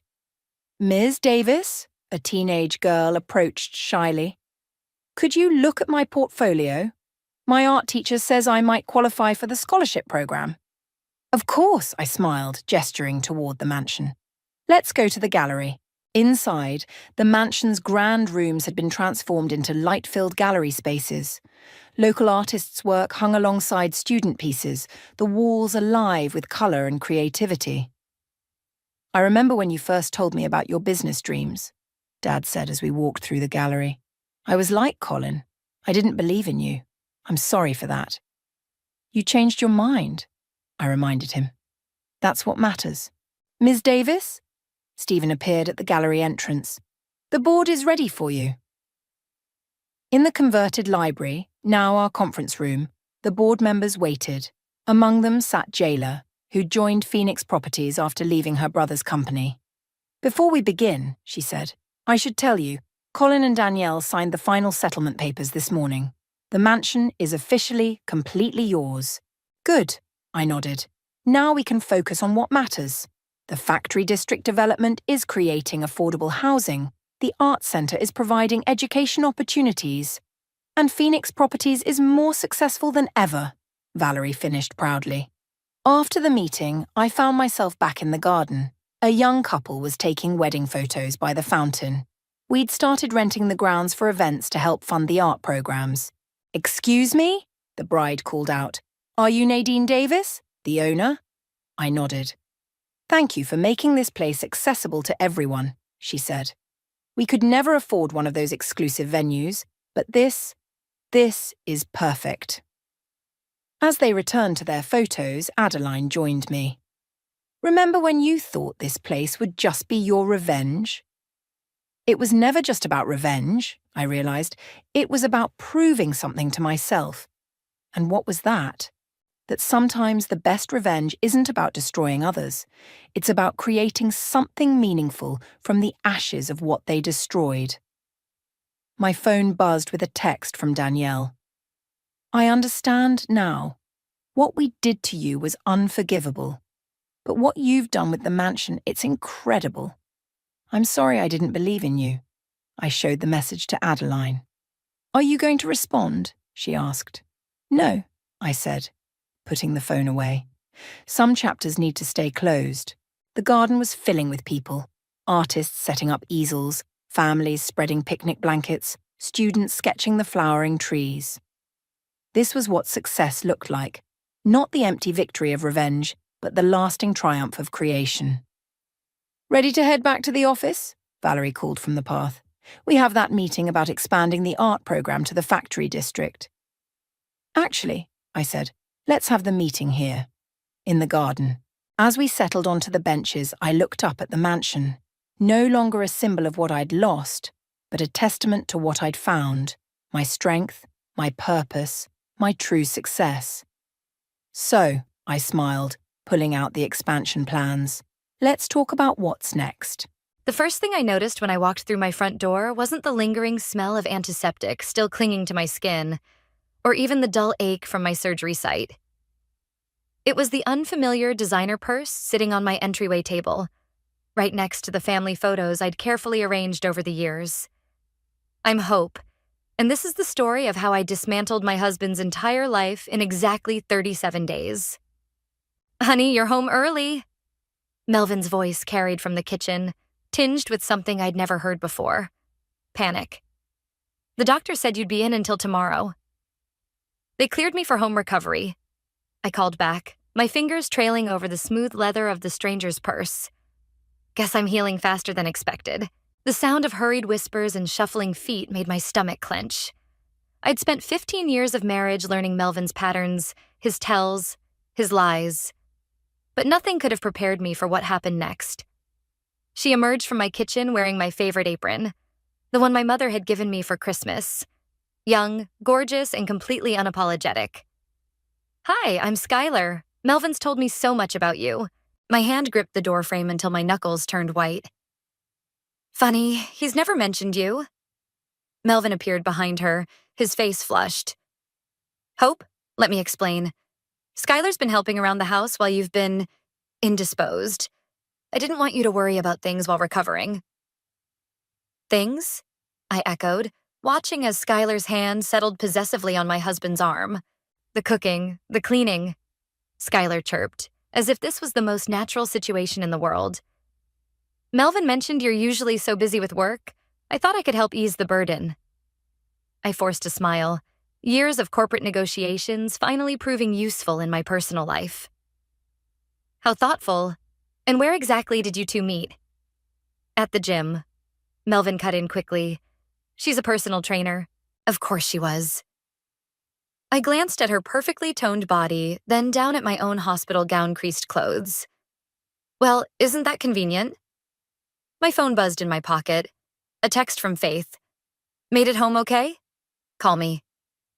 I should get settled in, I said, starting toward the stairs. Doctor's orders, lots of rest. Let me help you. Melvin moved toward me, but I held up a hand. I've got it. You two seem busy. In our bedroom, my bedroom, I noticed the changes immediately. Her clothes in my closet, her toiletries on my vanity, the guest room sheets on our bed, because of course she'd been sleeping here. My hands shook as I dialed Faith's number. Hope, are you okay? Faith's voice was instant comfort. He moved her in. The words came out in a whisper. While I was having surgery, my husband moved his mistress into our house. That son of a... Faith's curse was cut short by my laugh, hollow and sharp. Want to know the best part? I found something this morning before checking out of the hospital. I was using Melvin's laptop to check our joint account and a notification popped up. There's another account, Faith, one I never knew about with regular transfers to Alan's private holdings. Alan? His business partner? The same. I moved to the window, watching as Skylar's red convertible sat in my driveway like a wound. I took pictures of everything before the notification disappeared. Whatever they're doing, it's not legal. And now what? I touched my surgery scar through my shirt, thinking of how Melvin hadn't even visited me in the hospital. How he'd been too busy with work to drive me there. How everything suddenly made terrible, perfect sense. Now I'm going to take everything from him, I said quietly. The house, the business, his reputation, everything. And I'm going to make him watch while I do it. Hope. Faith's voice was careful. Are you sure? Revenge isn't always... This isn't just revenge, I interrupted, watching as Melvin and Skylar shared a kiss in my kitchen window. This is justice. He didn't just betray our marriage, he's been betraying everything we built together. And I'm going to need your help. There was a pause. Then Faith sighed. I'm in. What's the plan? I smiled, remembering the business card Andy, my attorney, had slipped me during my last divorce consultation, the one Melvin didn't know about. First, we're going to need to make some calls, starting with a very interesting conversation with Alan's wife about some suspicious transactions. Downstairs, I could hear them laughing, probably thinking I was safely tucked away, nursing my wounds. They had no idea that while they were playing house, I was declaring war. Get some rest, Faith said. I'll be there first thing tomorrow. I hung up, my reflection in the window overlaying their embrace in the kitchen. Enjoy it while it lasts, I whispered, because this is just the beginning. Faith arrived early the next morning, armed with coffee and her signature no-nonsense attitude. She took one look at Skylar making smoothies in my kitchen and practically dragged me to the back patio. Okay, this is worse than I imagined, she whispered, sliding me a cup of real coffee, not the green juice Skylar had tried to force on me earlier. She's actually playing house in your house. Playing is the right word, I said, pulling out my phone. Look what I found when I went through Melvin's desk last night. I showed her the photos I'd taken of the account statements. Faith's eyes widened as she scrolled through them. Holy shit, Hope. These transfers, they're huge. And they're all going to offshore accounts? Through Alan's company first, I confirmed. I already sent everything to Andy. He's meeting us at his office in an hour. The patio door slid open and Skylar stepped out, all perky energy and fake concern. Hope, you shouldn't be out in this cold air after your surgery. Melvin specifically asked me to take care of you. I'm fine, I said, standing up. Actually, Faith is taking me to my follow-up appointment. Oh, I can drive you. No need, Faith cut in, her smile sharp enough to cut glass. I've got it covered. Andy's office was exactly what you'd expect from a top-tier divorce attorney. All leather and mahogany with a view of downtown that probably cost more than my car. He greeted us with a grim smile. "These documents you sent," he said, getting straight to business. "They're exactly what we needed, but we have to move carefully. One wrong step and they'll know we're coming." "What's our first move?" I asked, settling into one of his plush chairs. "First, we document everything. Every interaction, every receipt, every time she sleeps in your bed. Second, we start tracking those transfers. I've got a forensic accountant friend who owes me a favor." Faith leaned forward. "What about Alan? Could we use him?" Andy's smile widened. "Funny you should ask. His wife called my office this morning. Apparently, someone anonymous sent her some very interesting bank statements." I tried to hide my own smile.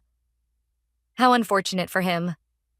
"Here's what we're going to do," Andy said, pulling out a legal pad. "Hope, you're going to play the perfect unsuspecting wife. Let them think you're too focused on recovery to notice anything. Meanwhile, we'll start gathering evidence. Faith, I need you to be her eyes and ears when she can't be there."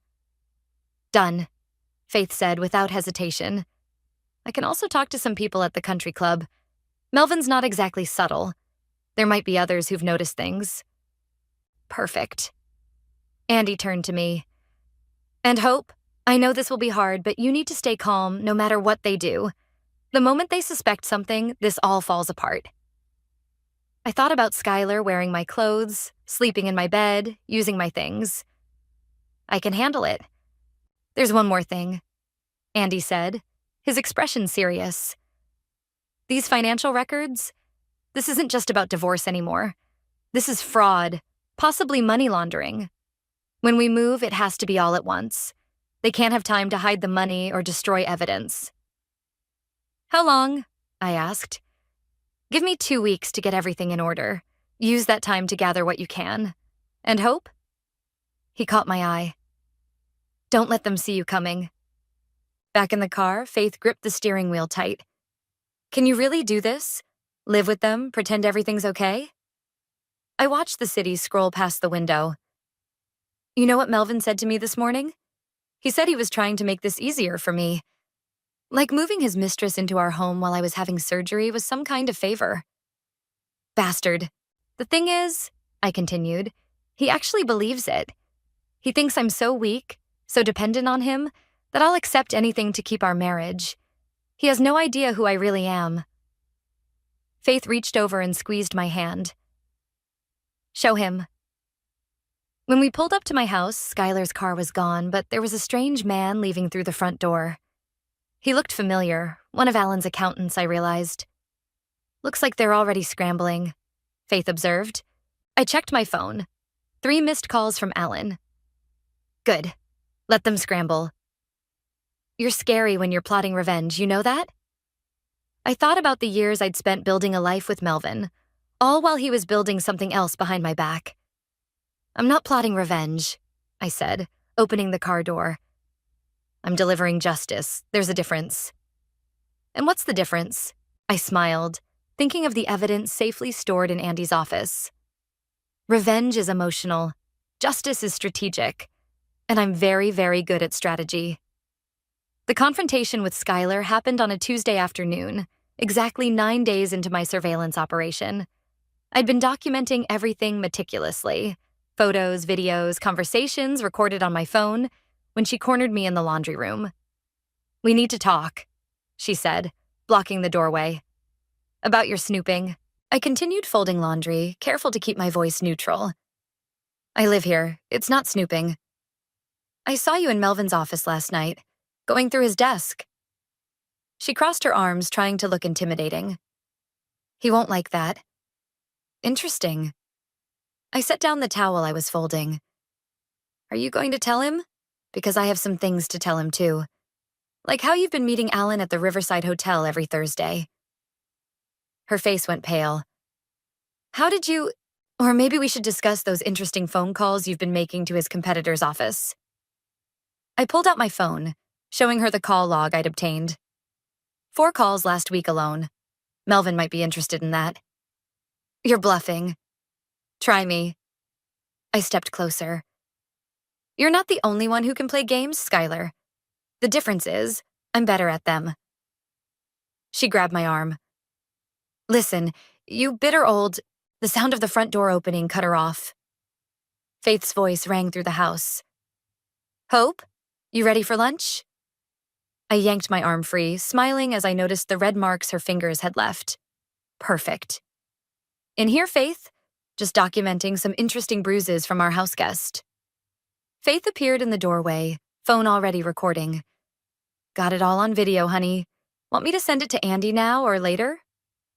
Skylar backed away, her confidence evaporating. This isn't over. Actually, I said, it's just beginning. After she stormed out, Faith lowered her phone.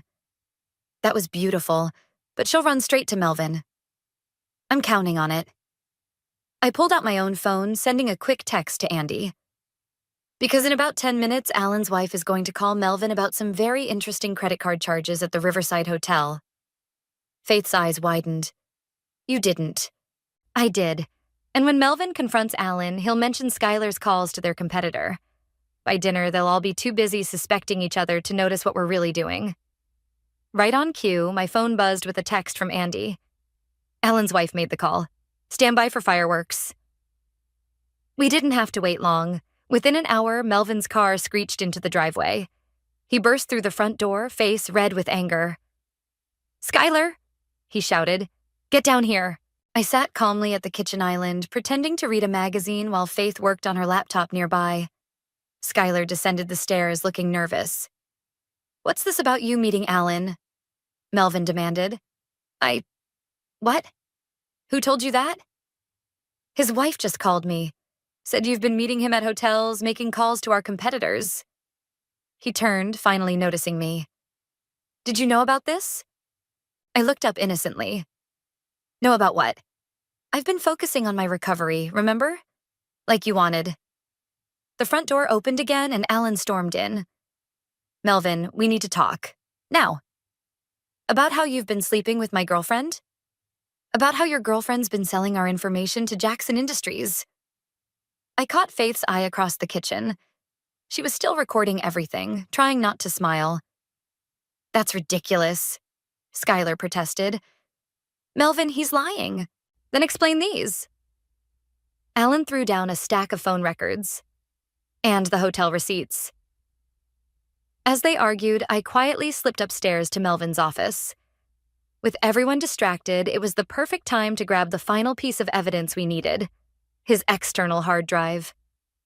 I found it exactly where Faith's friend from IT said it would be, hidden in a false bottom drawer. When I returned downstairs, the argument had escalated. Skylar was crying, Melvin was shouting, and Alan was threatening to dissolve their partnership. Maybe, I suggested quietly. You should all take this somewhere else. The neighbors might hear. They left in separate cars, Skylar trailing after Melvin despite his obvious fury. As soon as they were gone, Faith burst out laughing. That was incredible. Did you get it? I held up the hard drive. Every transaction, every email, every dirty little secret. Andy's going to have a field day with this. And they have no idea you orchestrated the whole thing. Faith shook her head in admiration. You know they're going to destroy each other trying to figure out who's betraying who. I connected the hard drive to Faith's laptop, watching as years of fraudulent transactions appeared on the screen. That's the beauty of karma. Sometimes it just needs a little push in the right direction. What's next? I thought about the divorce papers sitting in Andy's office, ready to be served. Now we let them tear each other apart. By the time I make my move, there won't be anything left to fight over. My mother always had impeccable timing. She showed up unannounced the morning after the confrontation, taking one look at Skylar making breakfast in my kitchen before turning to me with fire in her eyes. Hope Elizabeth, what in God's name is going on here? Mom, I started, but she was already advancing on Skylar. Who exactly are you, and why are you in my daughter's kitchen? Skylar's spatula clattered against the stove. I'm a friend of Melvin's. A friend? My mother's voice could have frozen hell. The kind of friend who wears my daughter's wedding anniversary necklace? I looked closer. Sure enough, Skylar was wearing the diamond pendant Melvin had given me for our 10th anniversary. The sight made my blood boil, but I kept my face neutral. "Mom, let's talk outside." On the back patio, my mother gripped her handbag like she was considering using it as a weapon. "Tell me everything, now." So I did. The surgery, the betrayal, the financial fraud, everything except my plan for revenge. But my mother, sharp as ever, saw right through me. "You're planning something," she said. "I know that look.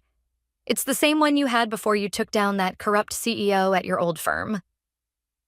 Before I could respond, my phone buzzed with a text from Andy. "Meeting in 20. Urgent news about Alan." "Mom, I'm coming with you." Her tone left no room for argument. "And on the way, you're going to tell me what you're really up to." At Andy's office, Faith was already waiting with a thick folder of documents. Her eyes widened when she saw my mother.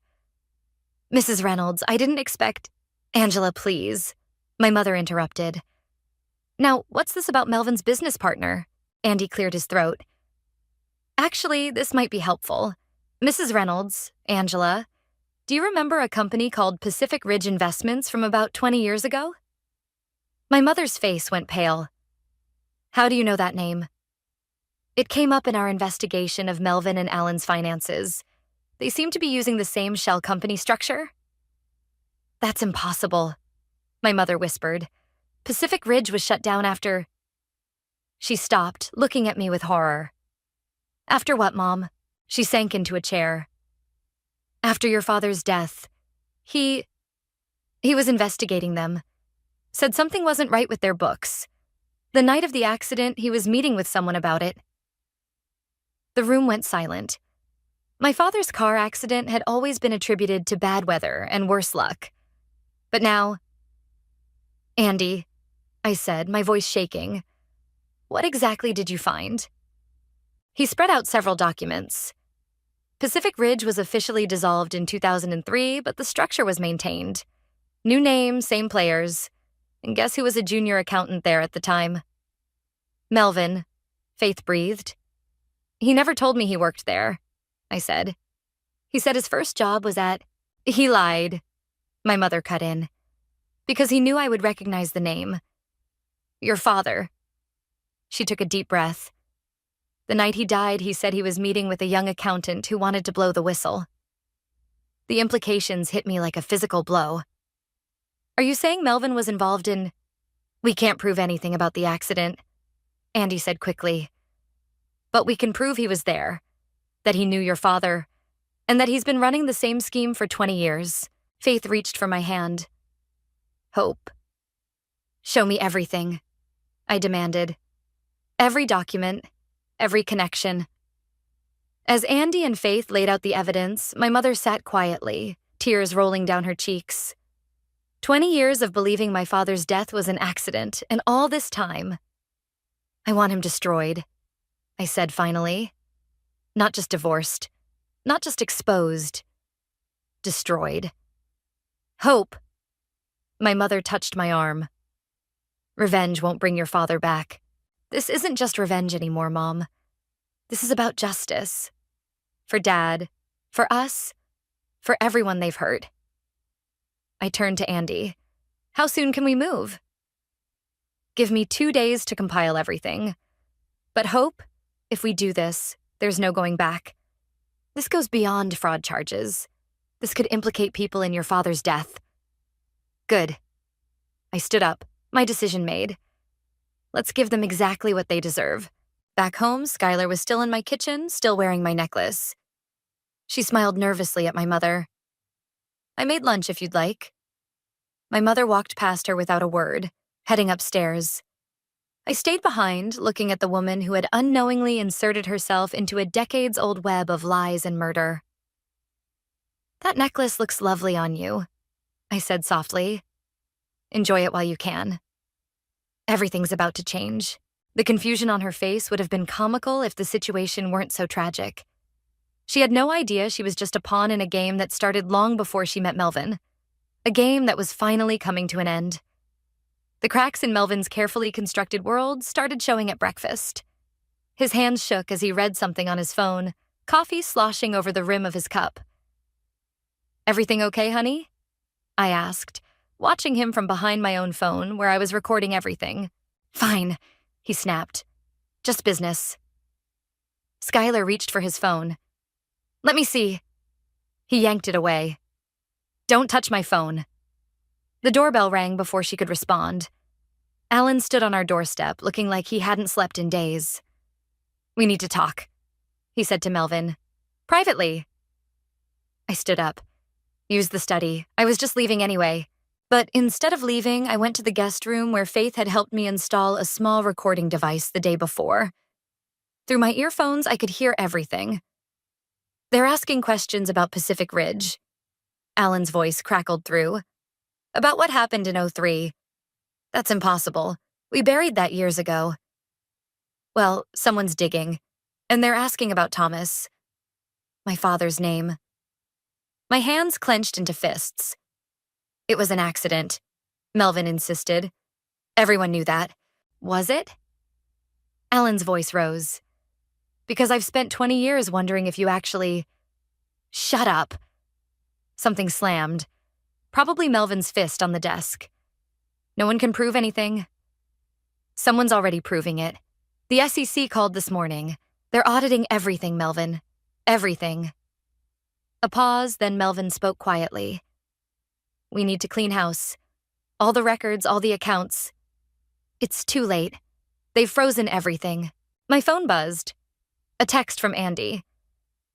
SEC raid happening now at their office. Stay clear. I smiled, remembering how eager the SEC investigators had been when we brought them the evidence. 20 years of fraud tends to get their attention. The study door burst open. I quickly ducked into the bathroom as Alan stormed past, face red with fury. This isn't over, Melvin. I waited until he left before heading downstairs. Skylar was pacing in the kitchen. What's happening? She demanded. Why was Alan so angry?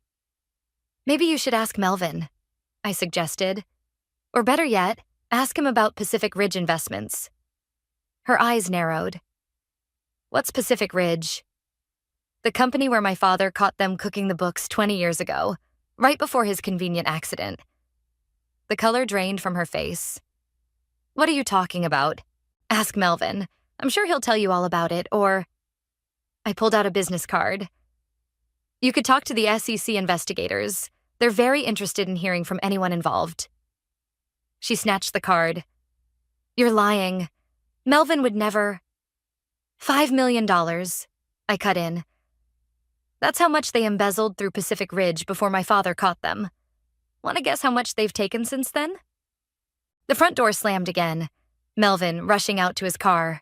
Skylar ran after him, calling his name, but he drove away without looking back. My phone buzzed again. This time it was Faith. Turn on the news, now. I flipped on the kitchen TV just as Skylar came back inside. The headline scrolled across the bottom. Major financial fraud uncovered. Local business partners under investigation. Oh my God, Skylar whispered. The investigation centers around a decades-old cold case. The reporter was saying. Sources say new evidence has emerged linking the death of prominent accountant Thomas Reynolds to an ongoing fraud scheme. Skylar turned to me, realization dawning. Reynolds, that's my father. Yes. I watched her face as everything clicked into place. Still think Melvin's your ticket to a comfortable life? I didn't know, she said weakly, about any of this. No, you didn't. You were just the convenient distraction while they tried to hide their tracks. But here's the thing about tracks, Skylar. They always lead somewhere. My phone buzzed one more time. Andy. Alan's asking to make a deal. Says he'll tell everything. You should pack, I told Skylar. The FBI will be here soon with search warrants. And I'd leave that necklace. It's evidence now. She reached up to touch the diamond pendant, tears in her eyes. What have I gotten myself into? The wrong side of history, I said, turning back to the TV where Melvin's company logo was being splashed across the screen. But don't worry, you're just a footnote in this story. As she ran upstairs to pack, I sent a group text to Faith, Andy, and my mother. It's happening. Alan's cracking, Melvin's running. Time for phase 2. Faith responded instantly. Ready when you are. Let's finish this. I touched my father's picture on the wall, remembering his smile, his laugh, his unwavering sense of justice. We're almost there, Dad, I whispered. Almost there. The FBI agents were thorough, I'll give them that. They went through every room, every drawer, every file in our house. I sat in the living room with Agent Sarah, watching as they cataloged evidence. Mrs. Ward, she said, we found something interesting in the basement safe. She handed me a manila envelope. Inside were photos. Old ones from before I met Melvin. One showed him with my father, both younger, both smiling at some office party. The date stamp read 3 days before my father's death. He knew, I whispered. He knew exactly who I was when he met me. Agent Sarah leaned forward. That's not all we found. A second envelope contained documents, insurance policies, death benefits, all with my father's name. And behind them, handwritten notes detailing exactly how to make a car accident look natural. My phone rang. Andy. Hope, Alan's talking. He's telling them everything. How bad? Bad. He says Melvin planned it all. Your father was going to expose them, so Melvin... He paused. He tampered with the brakes. The room spun. Agent Sarah steadied me with a hand on my shoulder. We need you to come down to the station, she said gently. There are some questions. The front door burst open. Melvin stood there, wild-eyed and desperate. Hope. He stumbled forward. Whatever they're saying, it's lies. Alan's trying to frame me. 2 agents moved to block him, but I held up my hand. Let him speak. I want to hear this. Baby, please. He tried to approach, but Agent Sarah stepped between us. I loved your father.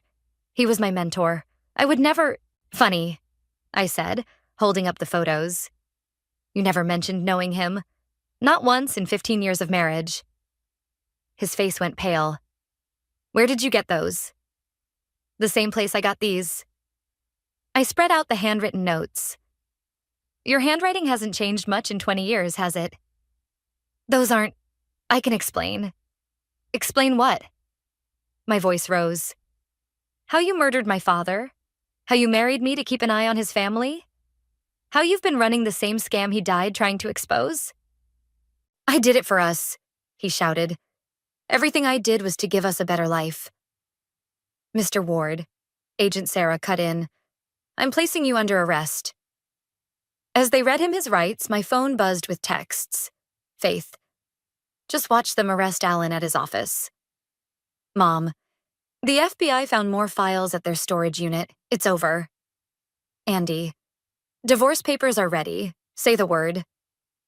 Melvin struggled against the handcuffs. Hope, please, you can't do this to me. I walked over to him, calm and steady. I didn't do this to you, Melvin. You did this to yourself. 20 years ago, when you chose money over my father's life. 15 years ago, when you married me to cover your tracks. And 2 weeks ago, when you moved your mistress into our home, thinking I was too weak to fight back. You planned this? He realized, horror dawning on his face. All of it. Justice comes in many forms, I said, thinking of my father. Sometimes it takes 20 years and a daughter's determination. As they led him away, Skylar appeared at the top of the stairs, suitcase in hand. Is it true? She asked. Did he really kill your father? Ask him yourself. I'm sure the FBI will let you visit him in prison. She hurried past the agents, pausing at the door. I really didn't know. I believe you, I said. That's why I made sure the SEC knows you were just another victim of his manipulation. You should be clear of any charges. Tears filled her eyes. Thank you. After everyone left, Faith and my mother arrived. The house felt empty, cleaned out by the FBI, but somehow lighter. So, Faith said, pulling out a bottle of wine, how does it feel to take down a 20-year-old criminal enterprise? Like justice, my mother answered for me, touching my father's picture. Pure justice. Andy called again. Hope, you need to see this. Alan's confession. He's naming names. Judges, politicians, everyone who helped cover it up. This is bigger than we thought. Good, I said, thinking of all the families who lost money to their schemes. Let it all come out. The divorce papers, he continued. Should I file them now? I looked around at my empty house, finally free of lies and secrets. Yes, it's time. Faith raised her wine glass. To Hope, the woman who brought down an empire. No, my mother corrected, raising her own glass. To Thomas, who raised a daughter strong enough to finish what he started. I thought of Melvin in handcuffs, of Alan's confession, of 20 years of lies finally exposed to the light. To justice, I said. However long it takes. The sun was setting outside, painting the sky the same orange it had been the day my father died. But this time the color didn't bring pain. It brought peace. The courtroom was packed for Melvin's arraignment. I sat between Faith and my mother in the front row, watching as they led him in wearing an orange jumpsuit, a far cry from his usual designer suits. All rise, the bailiff called. As the charges were read, first-degree murder, conspiracy, fraud, money laundering, Melvin kept looking back at me, his eyes pleading. I stared straight ahead. How does the defendant plead? The judge asked. Not guilty, Your Honor, Melvin's lawyer responded. A commotion erupted at the courtroom doors. Alan was being led in by his own set of guards, his lawyer rushing behind him. Your Honor, Alan's lawyer called out. My client wishes to change his plea agreement. He has additional information about the murder of Thomas Reynolds. Melvin jumped up. You lying bastard. Order! The judge slammed her gavel. Mr. Ward, control yourself or you'll be removed. Alan was brought to the front. He looked directly at me as he spoke. 20 years ago, Melvin Ward orchestrated the death of Thomas Reynolds. I helped cover it up. And I have proof. Objection, Melvin's lawyer shouted. Save it for trial, the judge said. Mr. Peters, you understand that by making this statement, you're admitting to conspiracy after the fact? Yes, Your Honor. Alan pulled out a USB drive. This contains everything. Security footage from that night, original documents, recordings of conversations over the years. I kept it all as insurance. Melvin lunged at him, breaking free from his guards. I'll kill you. The courtroom erupted in chaos. Guards tackled Melvin as he reached for Alan's throat. My mother gripped my hand as Faith filmed everything on her phone. Take them both into custody, the judge ordered, and get that evidence to the DA immediately. Outside the courtroom, reporters swarmed us. Andy appeared, creating a path through the crowd. Hope, is it true your husband killed your father? Did you know when you married him? Was this a revenge plot all along? Andy guided us to a private room. The DA wants to talk to you. With Alan's evidence and Melvin's outburst in court, they're pushing for maximum sentences. Good, my mother said firmly. Let them rot. My phone buzzed.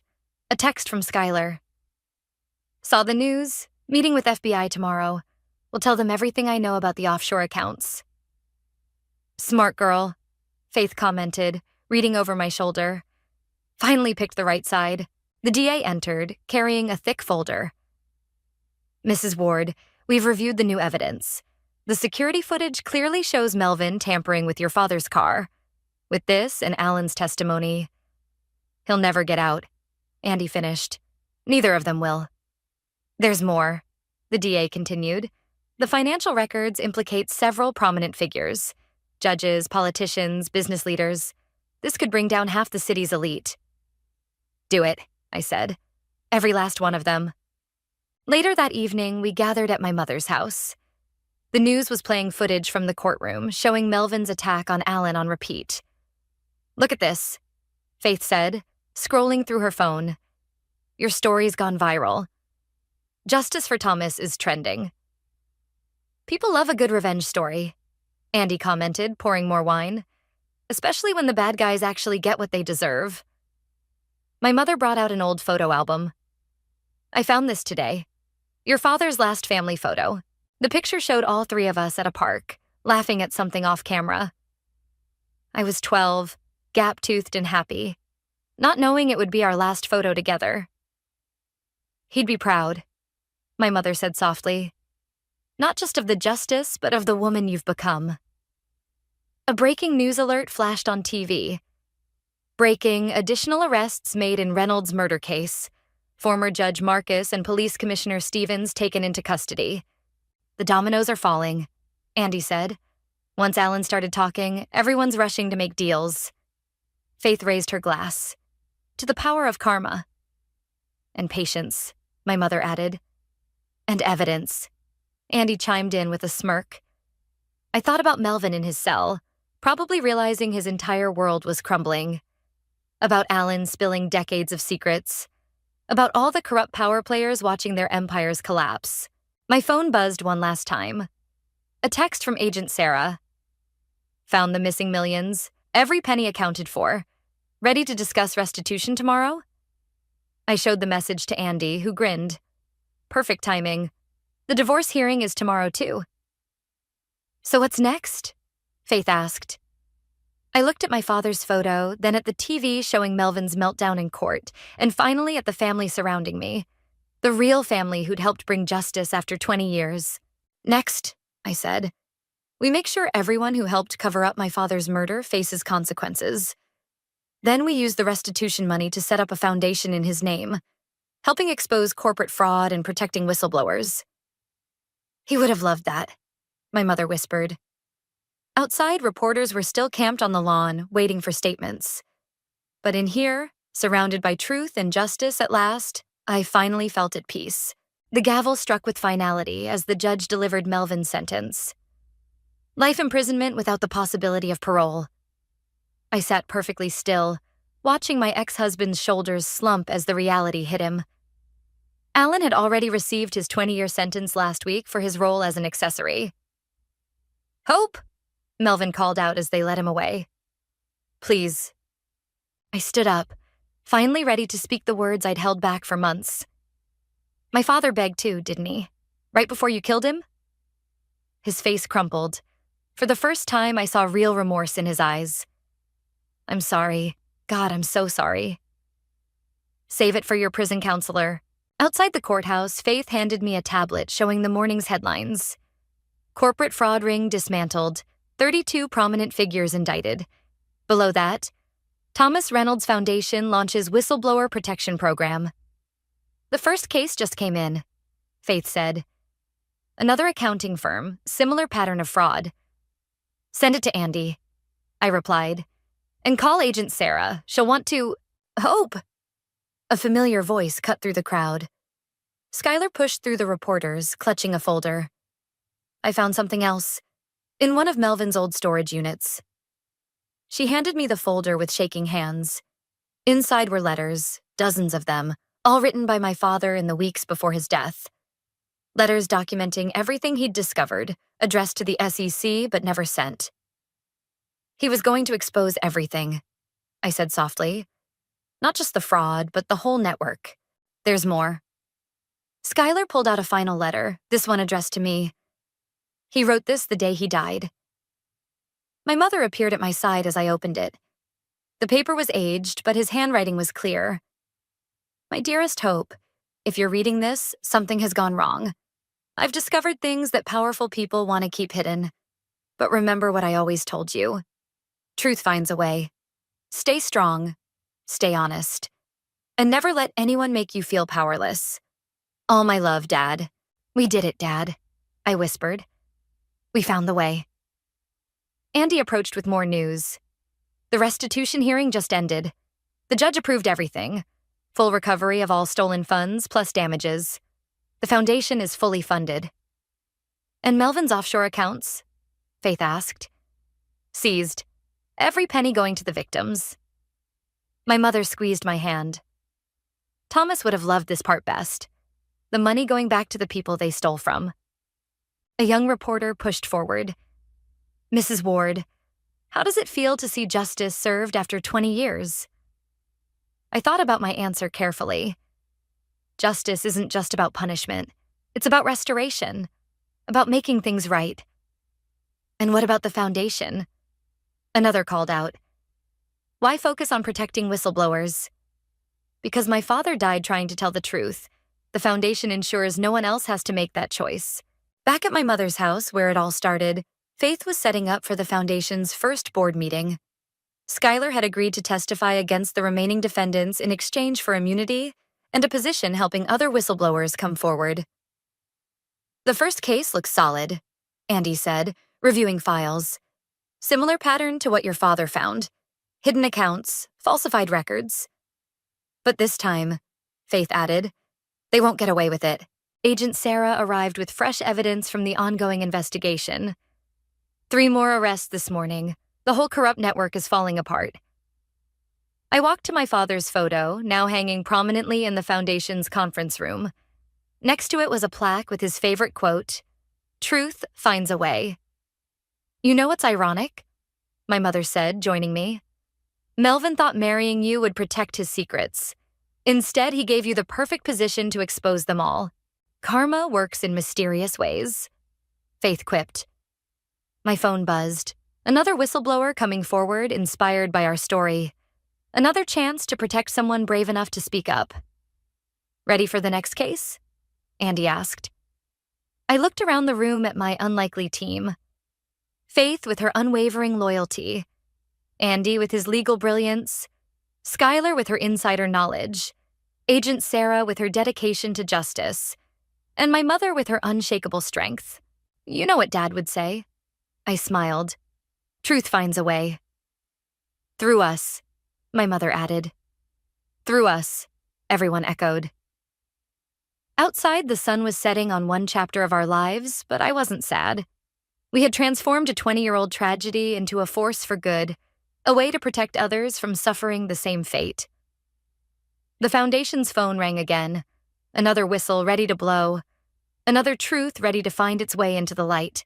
I picked up the receiver, ready to help write the next chapter of justice. Thomas Reynolds Foundation, I answered. How can we help you tell your truth? I watched my husband of 12 years raise his champagne glass, basking in the applause of our guests, and knew this would be our last celebration together. Not that he realised it yet. My name is Alina, and I'd spent the past month planning this promotion party down to the last detail. The crystal glasses caught the evening light perfectly, casting prismatic shadows across our open-concept living room. The catering was immaculate, the guest list carefully curated. Everything had to be perfect, not for Quentin, but for what would come after. To my beautiful wife, Quentin announced, turning to me with that $1 million smile, who supported me every step of the way. I smiled back, ignoring the way his mother Sonia's lips tightened at his words. She stood near the marble fireplace I'd picked out 3 years ago, wearing an expression like she'd tasted something sour. Darling, she cut in, stepping forward, don't forget to thank the board members who are here tonight. They're the ones who recognised your potential. I took a slow sip of champagne, watching the dynamic play out. 12 years of watching, really. 12 years of being the quiet, supportive wife who gave up her interior design career to support his dreams, who hosted the parties, remembered the birthdays, managed the social calendar that kept him climbing the corporate ladder. Of course, Mother. Quentin turned away from me, launching into another speech about corporate synergy and future prospects. His sister Stella sidled up to me, designer heels clicking on the hardwood floors. Quite a spread you've put together, Alina, though I might have gone with the other catering company. You know, the one that did my husband's CEO celebration. This one suited our budget better, I replied mildly, watching her eyes narrow at the implied financial comparison.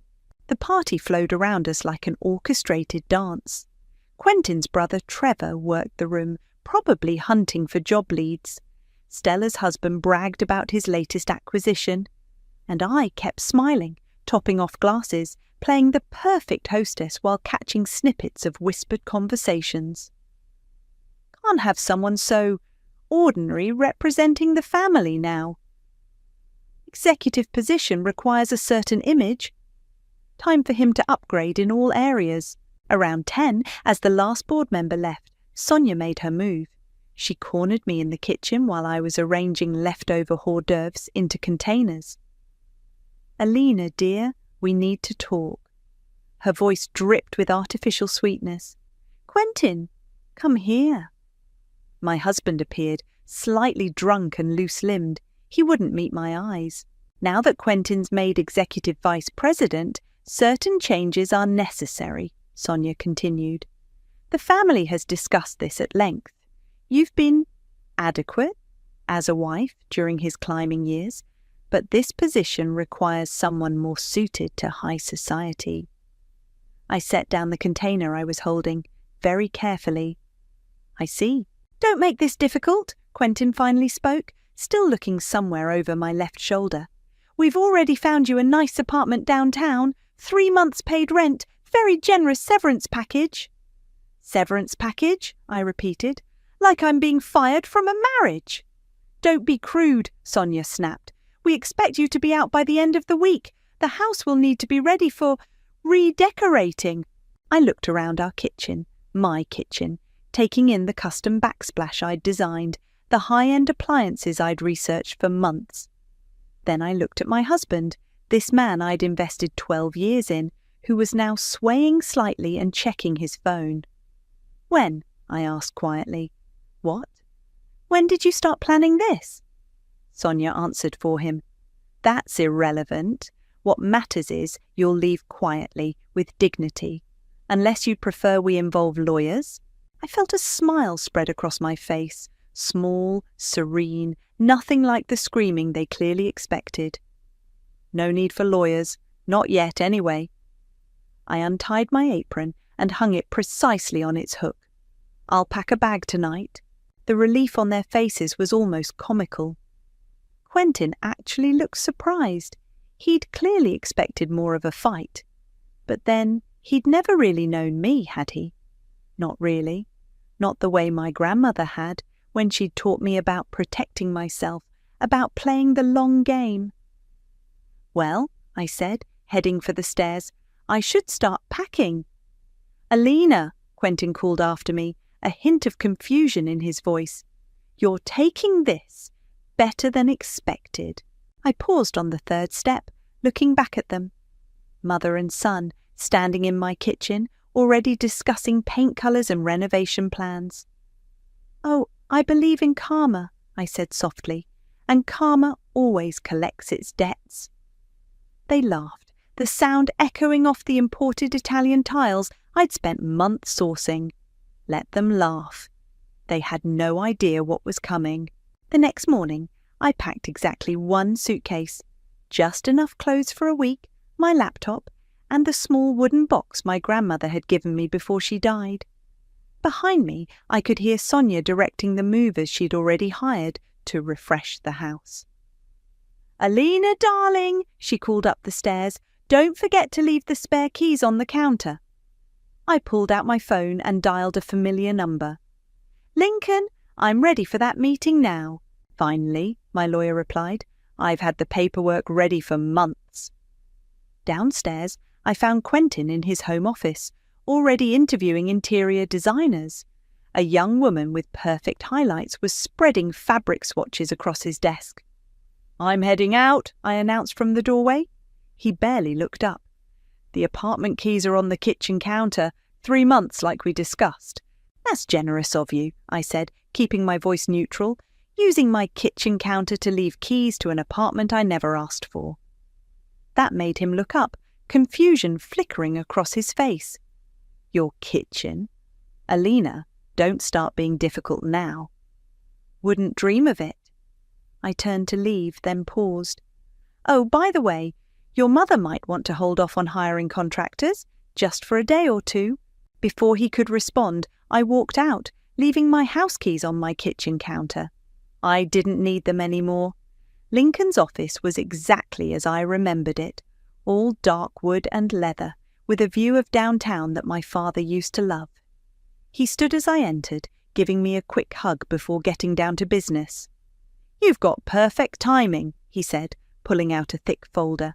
"The property tax assessment just came in, adds another layer of legitimacy to our calculations. I sat down, opening my grandmother's wooden box. Inside were the original deed to the land, the construction contracts, and, most importantly, the agreement Quentin had signed 3 years ago without reading, too busy with a conference call to do more than scribble his signature where I pointed. "How long before they realise?" I asked. Lincoln grinned, spreading the documents across his desk. "The cease and desist letter will arrive by courier this afternoon. Certified mail, very official. Then we give them 48 hours to respond before filing the formal eviction notice. And they can't fight it? Lena, your grandmother was a genius. The land trust she set up is ironclad. You own the land outright, and that ridiculous temporary transfer of property rights agreement Quentin signed gives you full control of the house too." He leaned back, looking satisfied. "They don't have a legal leg to stand on." My phone buzzed. A text from my friend Gianna. "Just saw Q's relationship status change to, 'It's complicated. Want me to do some digging?'" I showed Lincoln the message. "Think it's too soon?" "For what you've got planned. Perfect timing. Let them dig their own graves first." I texted back, "Yes, but quietly." The rest of the day passed in a blur of signatures and legal documents. By evening, I was checked into the Four Seasons, not the sad little apartment Quentin had arranged, when my phone exploded with notifications. First Stella, "What the hell is this legal notice? Call me immediately." Then Trevor, "Sis, we need to talk. This isn't cool." Finally, Quentin, "My lawyer says this is a joke. Please tell me it's a joke." I turned off my phone and ordered room service instead. The salmon was excellent.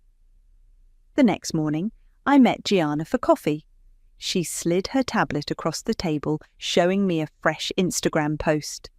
Quentin at last night's charity gala, arm around a willowy blonde, wearing a dress that probably cost us more than that apartment he'd tried to stick me with. "Meet Desiree," Gianna said. "Influencer, aspiring model, and apparently your replacement. They've been DMing for months." "Months," I repeated, sipping my latte. "How interesting." "Want me to run the story?" "Not yet. Let's wait for—" My phone rang. Lincoln. "They're here," he said, sounding amused. "All of them. Sonia's threatening to sue everyone in the building." I checked my watch. "Right on schedule. Put me on speaker." I heard the click. Then Sonia's voice. "Absolutely ridiculous. We'll have your license for this." "Hello, Sonia," I said calmly. "I assume you've had time to review the property documents?" Silence fell. "Alina." Quentin's voice shook slightly. "What are you doing?" "Collecting what's mine. You have 48 hours to vacate my property before I file formal eviction proceedings. And yes, mother dearest, this is completely legal. You might want to ask Quentin about that document he signed 3 years ago, the one he was too busy to read." "You manipulative little—" Sonia began. "Goodbye, Sonia. Quentin, do try not to damage anything while moving out. I'll be doing a full inventory." I hung up and looked at Gianna. Now we can start working on that story. 3 years earlier, I stood in what would become our dream home, watching Quentin wave away the contractor's concerns about the foundation plans. "Just handle it," he'd said, already walking away with his phone pressed to his ear. "My wife deals with all that decorating stuff." The contractor, Mike, turned to me with raised eyebrows. "Mrs. Riley, about these modifications." "The reinforced foundation stays," I said firmly, remembering my grandmother's words about building on solid ground, both literally and figuratively. "And everything gets filed exactly as we discussed." Now, sitting in Gianna's office, I watched her scroll through old photos of the house's construction. Every detail documented, every change logged and filed with both the city and my lawyer.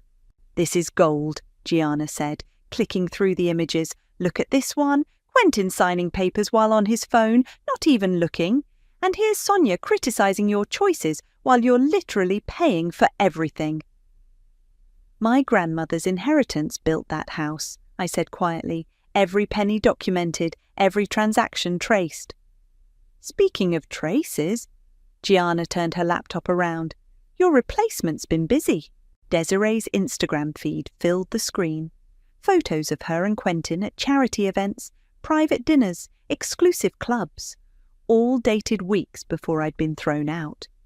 The latest post showed her wearing a designer dress in my living room, caption reading, "New chapter, new home, Saksha blessed." She works fast, I noted. Want to work faster? Gianna's fingers hovered over her keyboard. One anonymous tip to my lifestyle column about a corporate executive's suspicious timeline. Not yet. Let's see how they handle the eviction notice first. My phone buzzed. Lincoln sending updates. The certified letter had been delivered, and Quentin's lawyer was already trying to negotiate. They're offering to buy the land, Lincoln's message read. Lowball offer? Should I laugh now or wait for the meeting? I texted back, let them sweat. Gianna leaned back in her chair. Remember when you first suspected this might happen, right after his first promotion? I did remember. It was during another party, watching Sonia parade potential dates in front of Quentin despite my presence. I'd gone home and called my grandmother that night. Never trust a man who lets his mother shop for your replacement, she'd said, but trust the law and always, always read the fine print. The next day, she'd introduced me to Lincoln. My phone buzzed again. Stella this time. This is ridiculous. Mother's having chest pains from the stress. You need to stop this now. I showed Gianna the message. She snorted. Funny how they only care about stress when it's affecting them. Should have thought about that before they tried to upgrade me, I replied, then forwarded Stella's message to Lincoln. Documentation of harassment? Every little bit helps, he responded. Gianna turned back to her computer. Oh, this is interesting. Desiree just went live on Instagram. Want to watch? We huddled around her screen as Desiree's perfectly made-up face appeared, standing in what used to be my bedroom.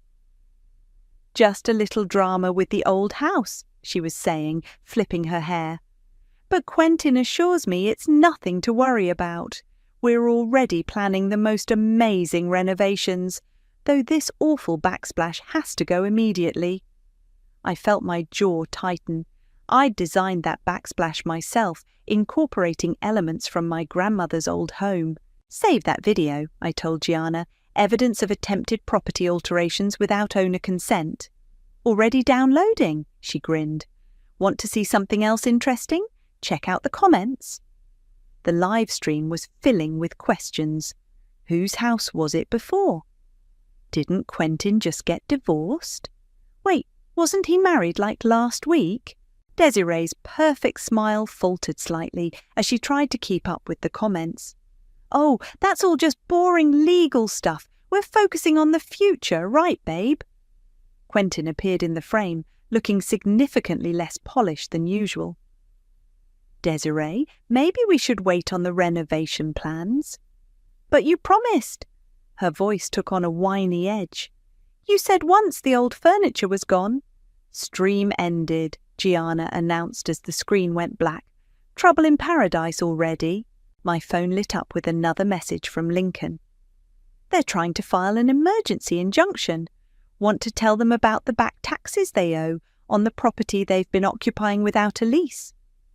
I smiled, remembering all those documents I'd carefully filed away. Give them the full bill, every penny, including interest and penalties, especially those. I stood up, gathering my things. Time to show them exactly what they're dealing with. Where are you going? Gianna asked. To watch my house. I have a feeling they're about to do something stupid. And I wanted front row seats when they did. Gianna's article dropped at exactly 9 a.m., The Dark Side of Success, When Ambition Destroys Marriages. No names mentioned, but anyone who knew us would recognize the story. I read it from my hotel room while watching the security camera feed from my house. My phone rang almost immediately. "Have you seen this?" Stella's voice was shrill. "This is slander." "Hard to be slander when it's all true," I replied calmly, "and there are no names mentioned." "Everyone knows it's about Quentin. His office is getting calls." I watched the security feed as a moving truck pulled up to my house. Speaking of Quentin, why are there movers at my property without my authorization? Silence on the line. "Stella, you might want to tell them to stop. That's breaking and entering now." She hung up. On screen, I watched Sonia rush out to stop the moving truck while frantically dialing her phone, probably calling their lawyer again. My own phone buzzed with a text from Lincoln. "Their lawyer just called. They're claiming adverse possession." I actually laughed out loud. "Tell them to check the property tax records. Every payment made from my personal account." While waiting for the fallout, I scrolled through social media. Desiree had been busy, posting filtered photos of herself redesigning my house. The comments were getting increasingly hostile. "Isn't this the house that other woman built?" "Way to move in on a married man. Gold digger alert."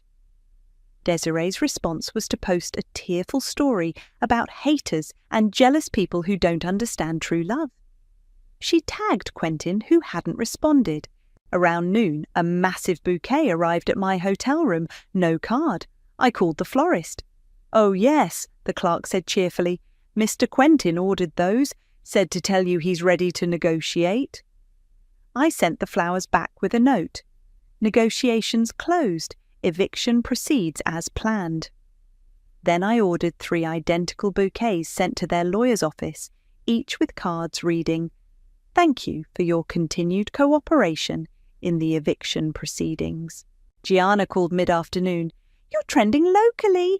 Quentin's company is getting hammered on social media. Someone leaked that he's dating an influencer half his age while evicting his wife." "I didn't leak that," I pointed out.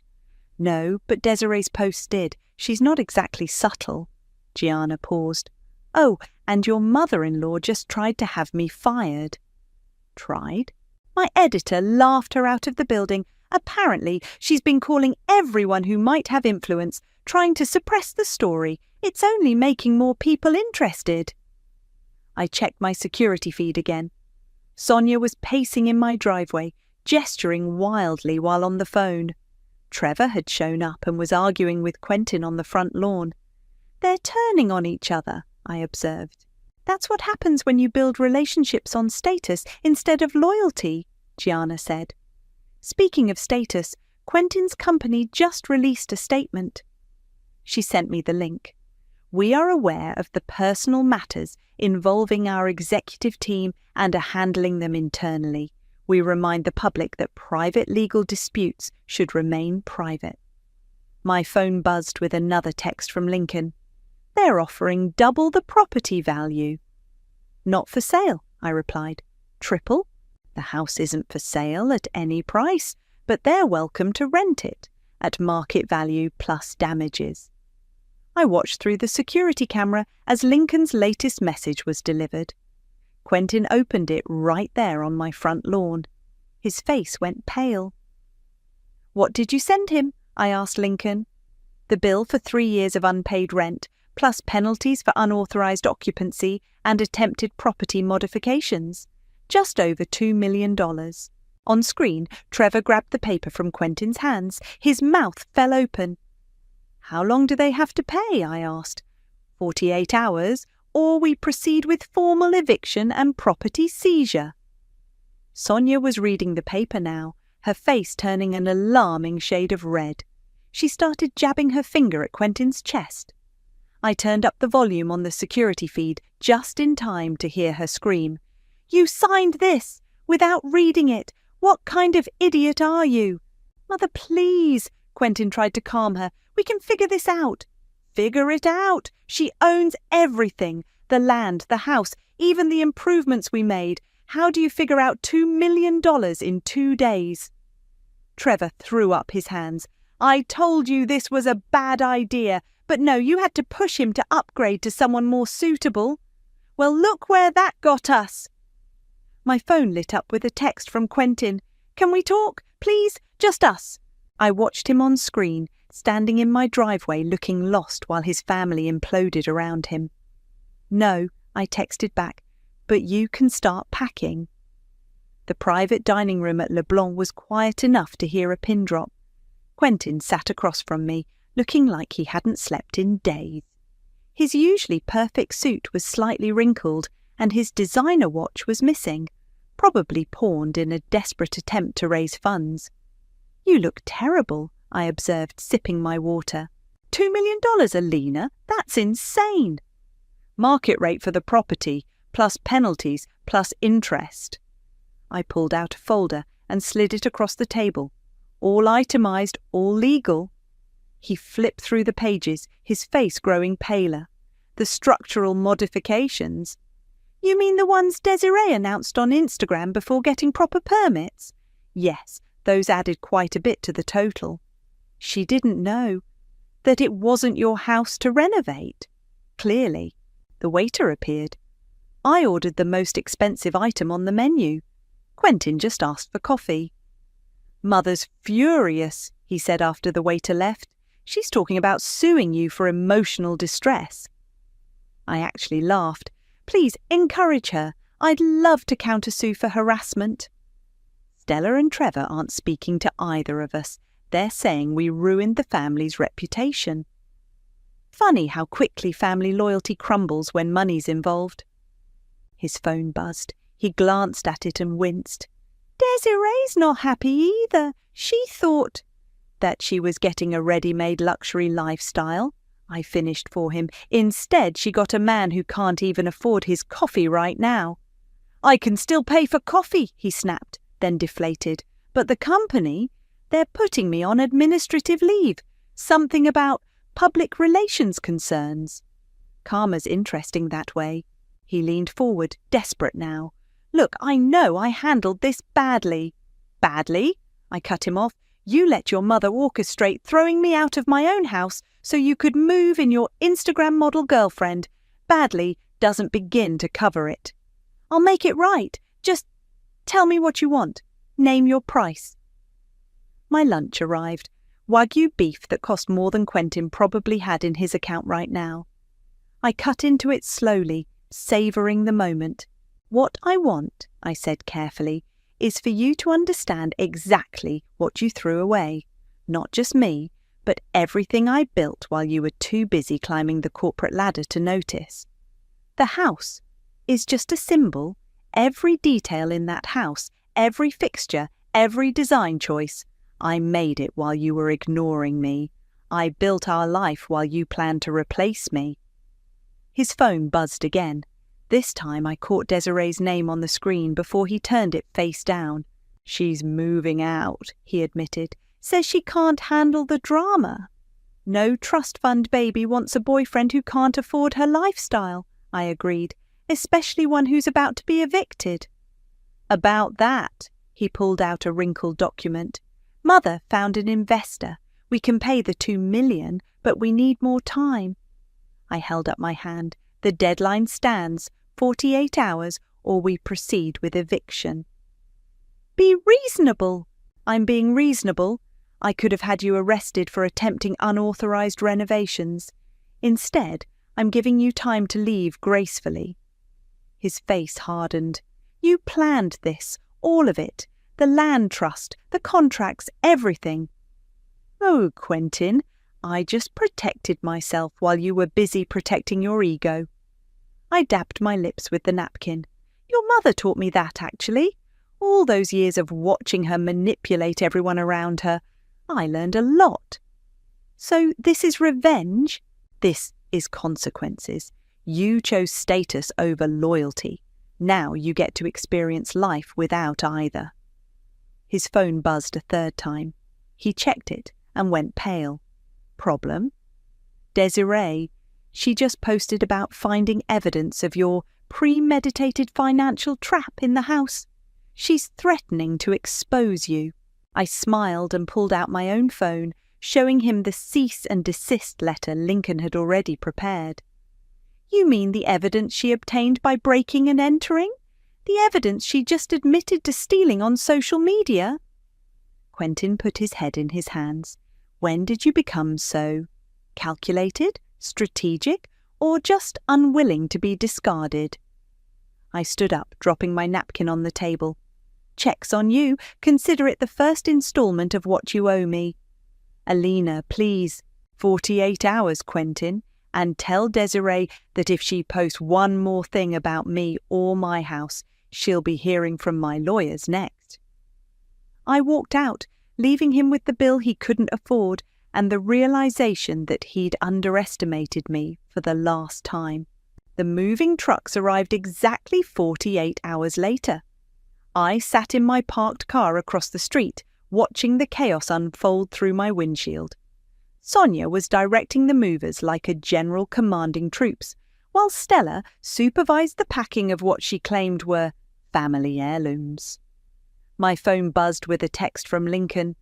Want me to verify they're not taking anything that belongs to the house? Already handled, I replied, watching my hired inventory specialist photograph every item being removed. Where's Quentin? Still trying to get an emergency court hearing. Judge denied it 10 minutes ago.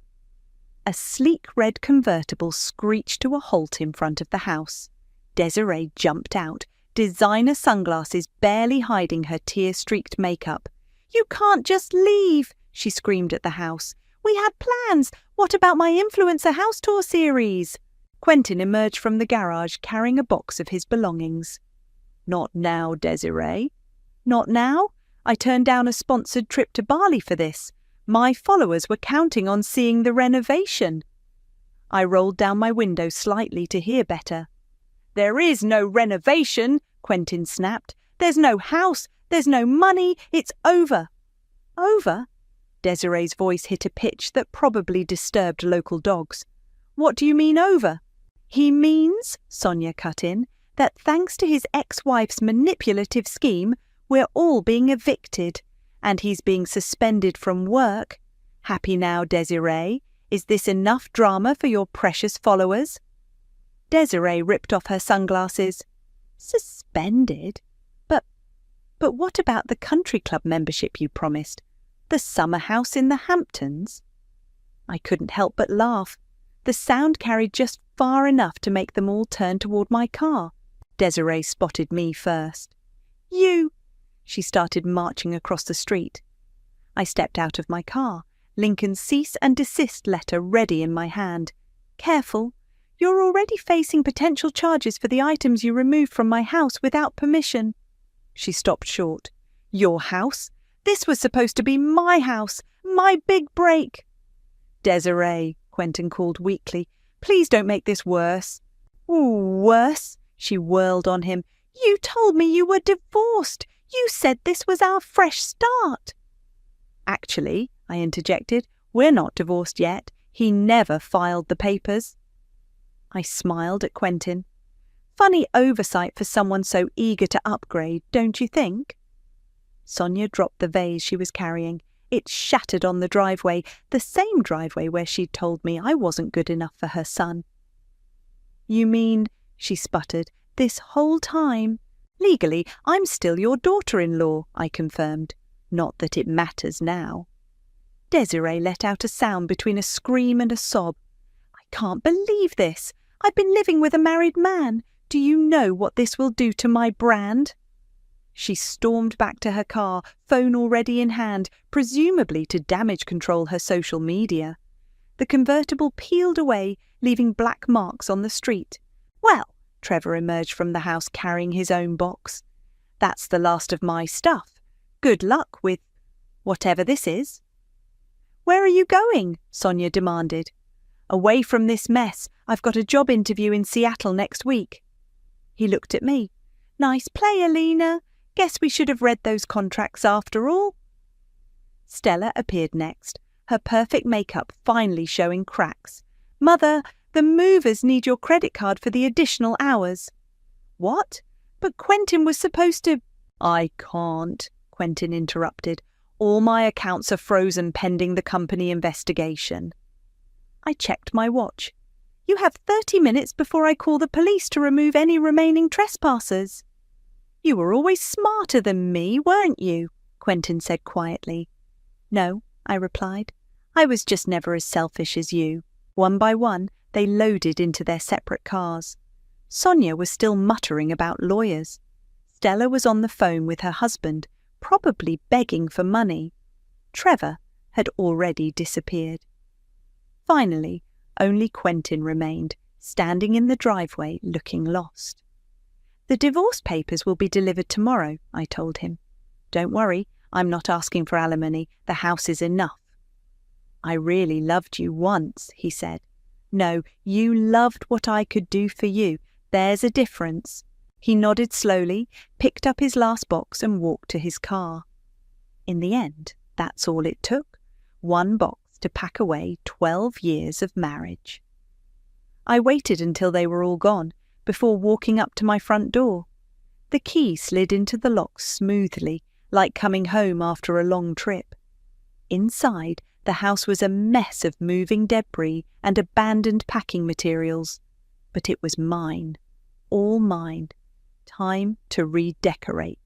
"The master bathroom needs to be completely gutted," I told the contractor, stepping over the remains of Desiree's attempted renovation. "And that awful gold paint she started needs to go." Mike, the same contractor who'd built the house, whistled at the damage. "They really tried to work without permits, huh?" "They really did." I handed him a folder of designs. "Think we can fix it in 3 weeks?" "For you?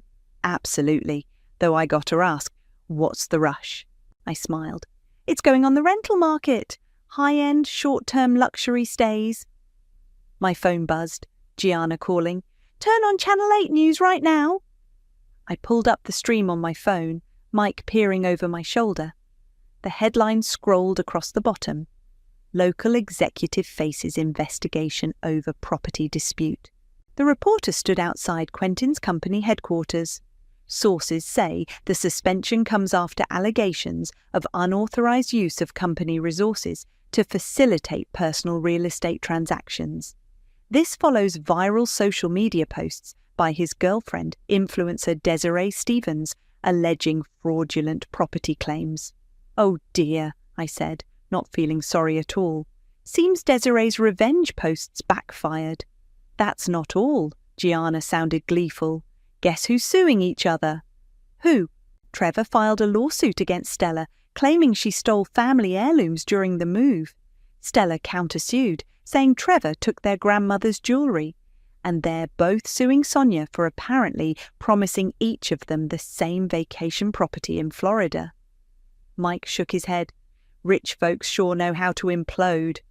"The best part," Gianna continued, "Sonia doesn't even own that Florida property. It belongs to their aunt, who's now suing all of them for harassment." My phone beeped with another call. "Lincoln?" "Hold on," I told Gianna, switching lines. "What's up?" "You'll never guess who just tried to claim ownership of your house through a shell company." "Sonia." "Close. Quentin. Apparently, he took out loans using company collateral, claiming he owned the property. That's what triggered the investigation." I sat down on the stairs, laughing. He really never learned to read contracts, did he? "No. Oh, and remember that investor they found? Turns out it was Trevor, promising money he didn't have. The bank's now investigating all of them for attempted fraud." Mike was still examining the bathroom disaster. "Want to hear something funny? That gold paint they used? It's not even real gold leaf. It's cheap spray paint that's probably toxic." "Perfect metaphor," I mused. "All flash, no substance." My phone buzzed again. An email from a women's investment group. They wanted me to speak at their next conference about property rights and financial independence. "Lincoln," I said, "remember how my grandmother always said, 'Knowledge is power'?" "Hard to forget. She made me promise to teach you everything I knew about property law. Think it's time to pass that knowledge on?" Speaking circuit could be interesting, especially with how viral your story's gone. I looked around what used to be my marital home, seeing it with new eyes. "Schedule the speaking engagement, but first, let's make this place truly mine." Over the next few weeks, I watched my house transform. The gaudy additions were stripped away, replaced with clean lines and quality materials. Every change felt like erasing another memory of betrayal. Gianna kept me updated on the fallout. Desiree's influencer career imploded after her followers discovered she'd been living in a married man's house. Quentin's company fired him after the loan scandal broke. Sonia had to sell her own house to cover legal fees from all the lawsuits. "Karma's really going all out," Gianna said over coffee one morning. "Did you hear about Stella?" "What now?" "Her husband's divorcing her. Apparently, all this drama made him realise she's just like her mother." I stirred my coffee thoughtfully. You know what the crazy part is? None of this would have happened if they'd just treated me with basic respect. Speaking of respect, she slid a magazine across the table. "Your story's inspired quite a movement. Women are checking their property rights, updating contracts." The article's headline read, "The House She Built, How One Woman's Story Sparked a Financial Independence Revolution." My phone lit up with a text from Lincoln. "Final paperwork filed. The house is now officially registered to your new company. Want to hear the best part?" "What's that?" "Your first booking? It's for a women's empowerment retreat. They specifically chose your house because of its story." I looked at the magazine, then at my phone, thinking of my grandmother's wooden box of documents that started it all. "Book them," I replied, "and send them a welcome basket. Something that says, 'Build your own foundation.' After all, every woman should know how to protect what's hers." The autumn breeze carried the sound of laughter through my open windows as I finished arranging fresh flowers in the foyer.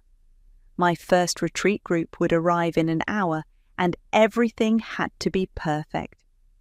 My phone buzzed, a text from Gianna. "Turn on the local news now." I clicked on the TV just in time to see Sonia being escorted from her country club, her membership card cut in half. The caption read, "Local socialite banned after payment dispute." "Guess she couldn't afford the dues anymore," I murmured, straightening a throw pillow. The doorbell rang. Lincoln stood there, holding a thick envelope and grinning. "Special delivery." "More legal documents?" I stepped aside to let him in. "Better. Remember that shell company Quentin tried to use to claim ownership of the house?" He pulled out several papers. "It just got seized by the bank. And guess who they're selling the assets to?" I raised an eyebrow.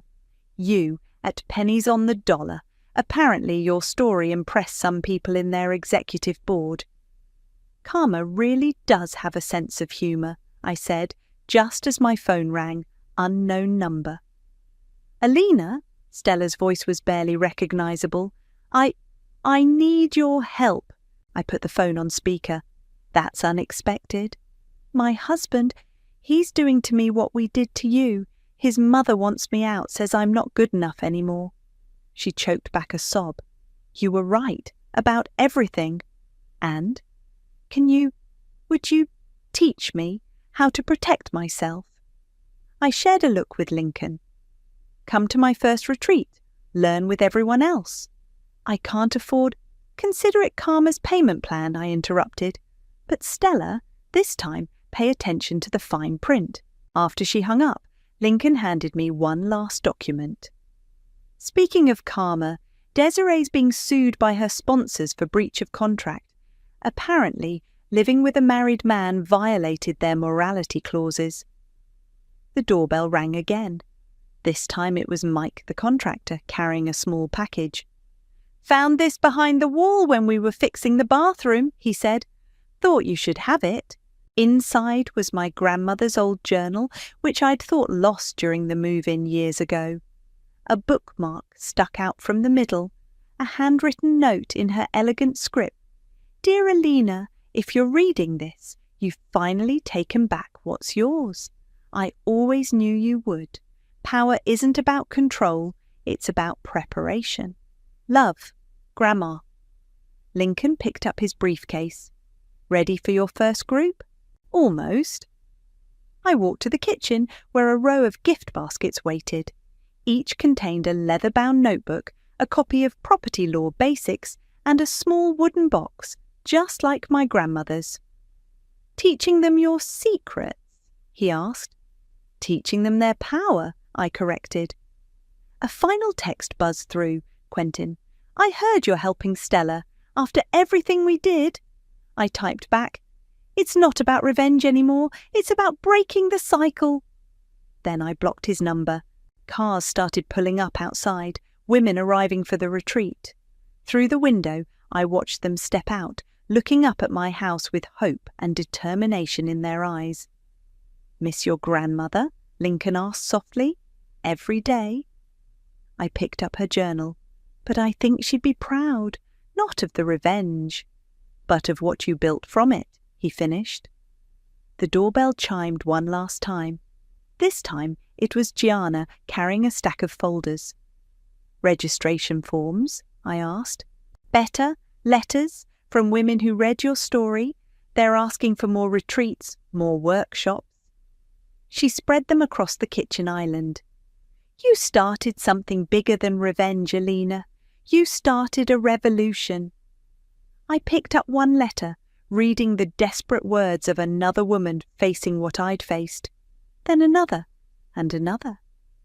"You know what the best revenge is?" I said, gathering the welcome baskets. "Teaching others how to avoid needing it in the first place."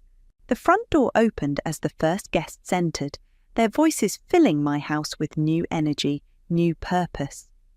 Stella slipped in last, looking smaller without her designer clothes and attitude. I handed her a basket. "Welcome to your foundation."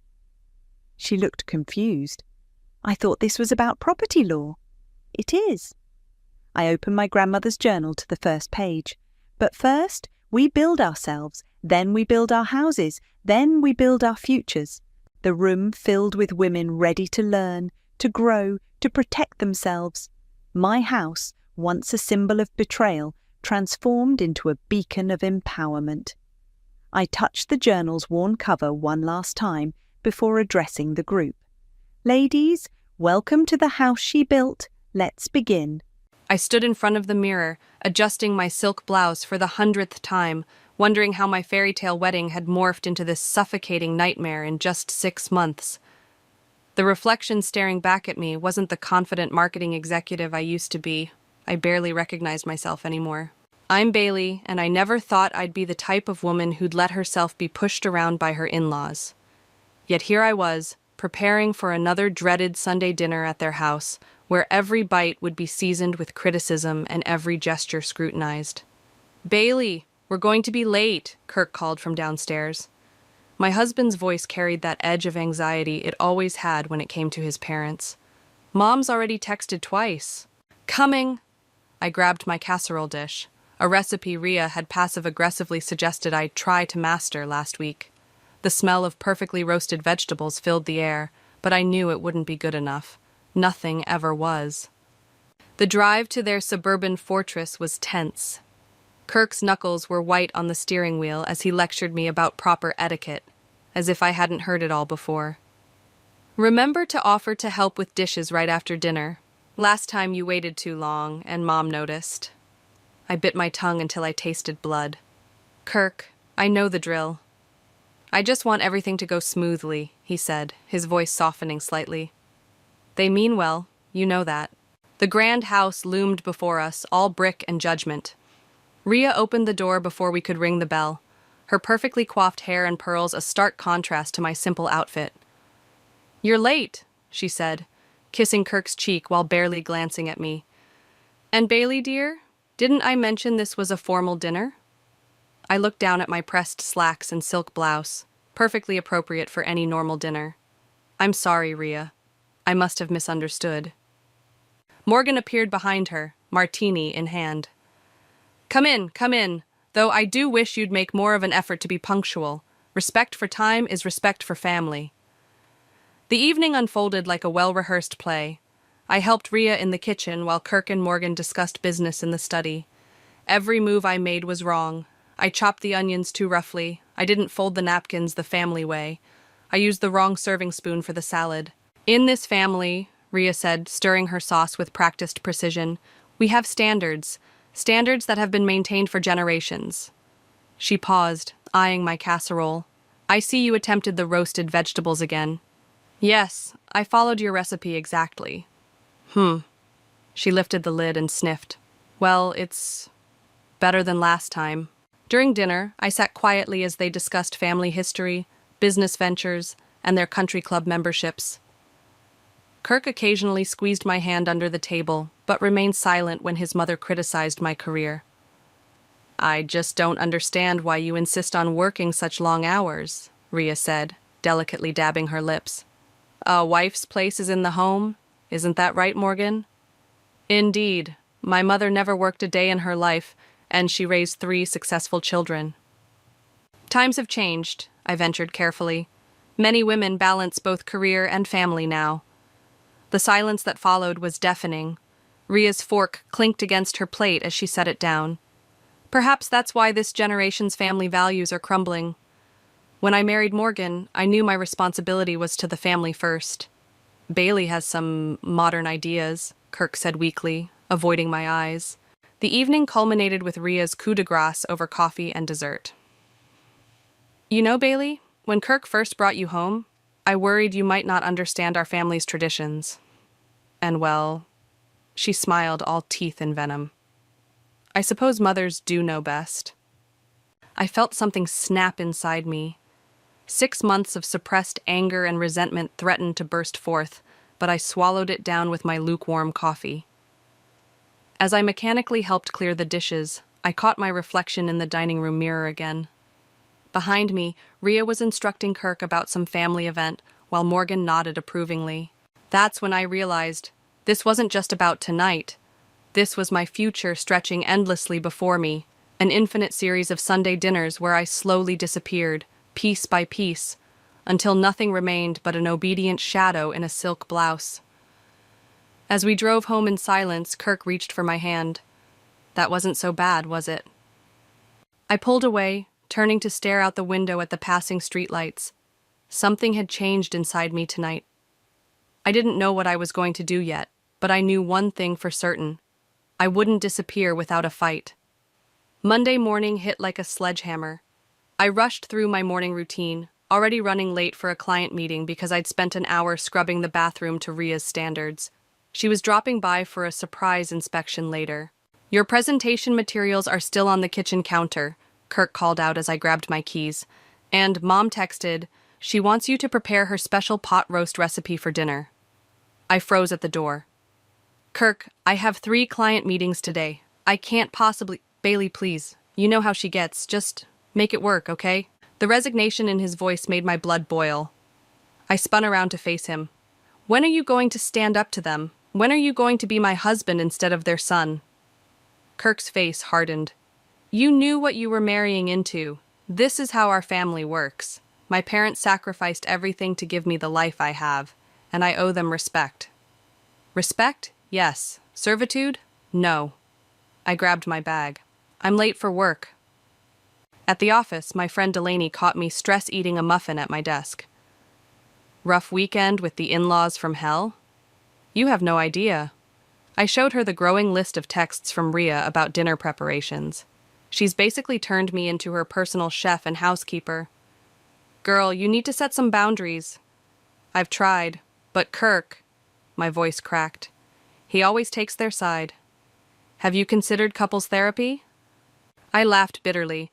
Ria would sooner die than let family problems be discussed with outsiders. A knock at my office door interrupted us. It was Jeffrey, Kirk's younger brother, looking uncomfortable in his suit and tie. Hey, Bailey, got a minute? Delaney squeezed my shoulder as she left, closing the door behind her. I wanted to check on you after last night, Jeffrey said, settling into a chair. Mom was particularly brutal. Nothing I'm not used to by now. You shouldn't have to be used to it. He leaned forward, lowering his voice. Look, I know how they operate. I've watched them do this to every person who's married into the family. They break people down until there's nothing left. Why are you telling me this? Because you're different. You're stronger than they expect. He glanced at the door. Just be careful. They have ways of maintaining control. Financial ties, emotional manipulation. They're experts at it. And what about Kirk? Why doesn't he see it? Jeffrey's expression softened. Kirk's their masterpiece. He'll never go against them. Trust me, I've watched him choose them over everyone else his entire life. After Jeffrey left, I buried myself in work until my phone buzzed with another text from Rhea. Don't forget to pick up fresh thyme for the pot roast. The grocery store on Oak Street has the best produce. And please wear something appropriate when I visit. That outfit from Sunday was rather casual. I slammed my phone down, startling my assistant. The rest of the afternoon passed in a blur of meetings and deadlines, but my mind kept circling back to Jeffrey's warning. At 5:30, I called Kirk. I'm staying late at work. There's a client emergency. Bailey, you know Mom's coming for dinner. She's expecting. Then you make the pot roast, I snapped. I'm done being her servant. Why are you being so difficult? This is about respect. No, this is about control. And I'm done playing their game. I hung up and drove to meet my friend Madeline at our favorite coffee shop. She listened as I poured out everything. The constant criticism, Kirk's betrayal, Jeffrey's warning. You know what this is, right? Madeline said, stirring her latte. It's abuse. They're systematically destroying your independence. I know. I wrapped my hands around my cold coffee. But what can I do? Kirk controls our finances, his parents have connections everywhere in town, and You're not trapped, Bailey. There are always options. My phone lit up with messages. Kirk, Rhea, even Morgan now. I turned it face down on the table. I can't keep living like this, I whispered. Then don't. Madeline's voice was steel. But whatever you do, be smart about it. People like them don't give up control easily. When I finally got home that night, Kirk was waiting up. Mom's furious. She sat here for 2 hours. I don't care. I cut him off, my voice steady. I'm going to bed. As I lay awake, listening to Kirk's quiet breathing beside me, I thought about Jeffrey's words and Madeline's advice. They were right. I needed to be careful, but I also needed to act. Something had to change, and soon. I just didn't know yet how far I'd have to go to make that happen. The following Saturday, while Kirk was golfing with his father, I tackled the attic cleaning project Rhea had been nagging about for weeks. The musty space was crammed with generations of Holland family history, each box labeled in Rhea's precise handwriting. I was halfway through sorting old photo albums when I knocked over a heavy metal filing box.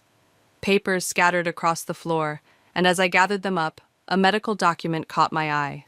Patient exhibits severe allergic reaction to... I squinted at the faded text, my heart beginning to race as I read further. My phone buzzed. Madeline calling.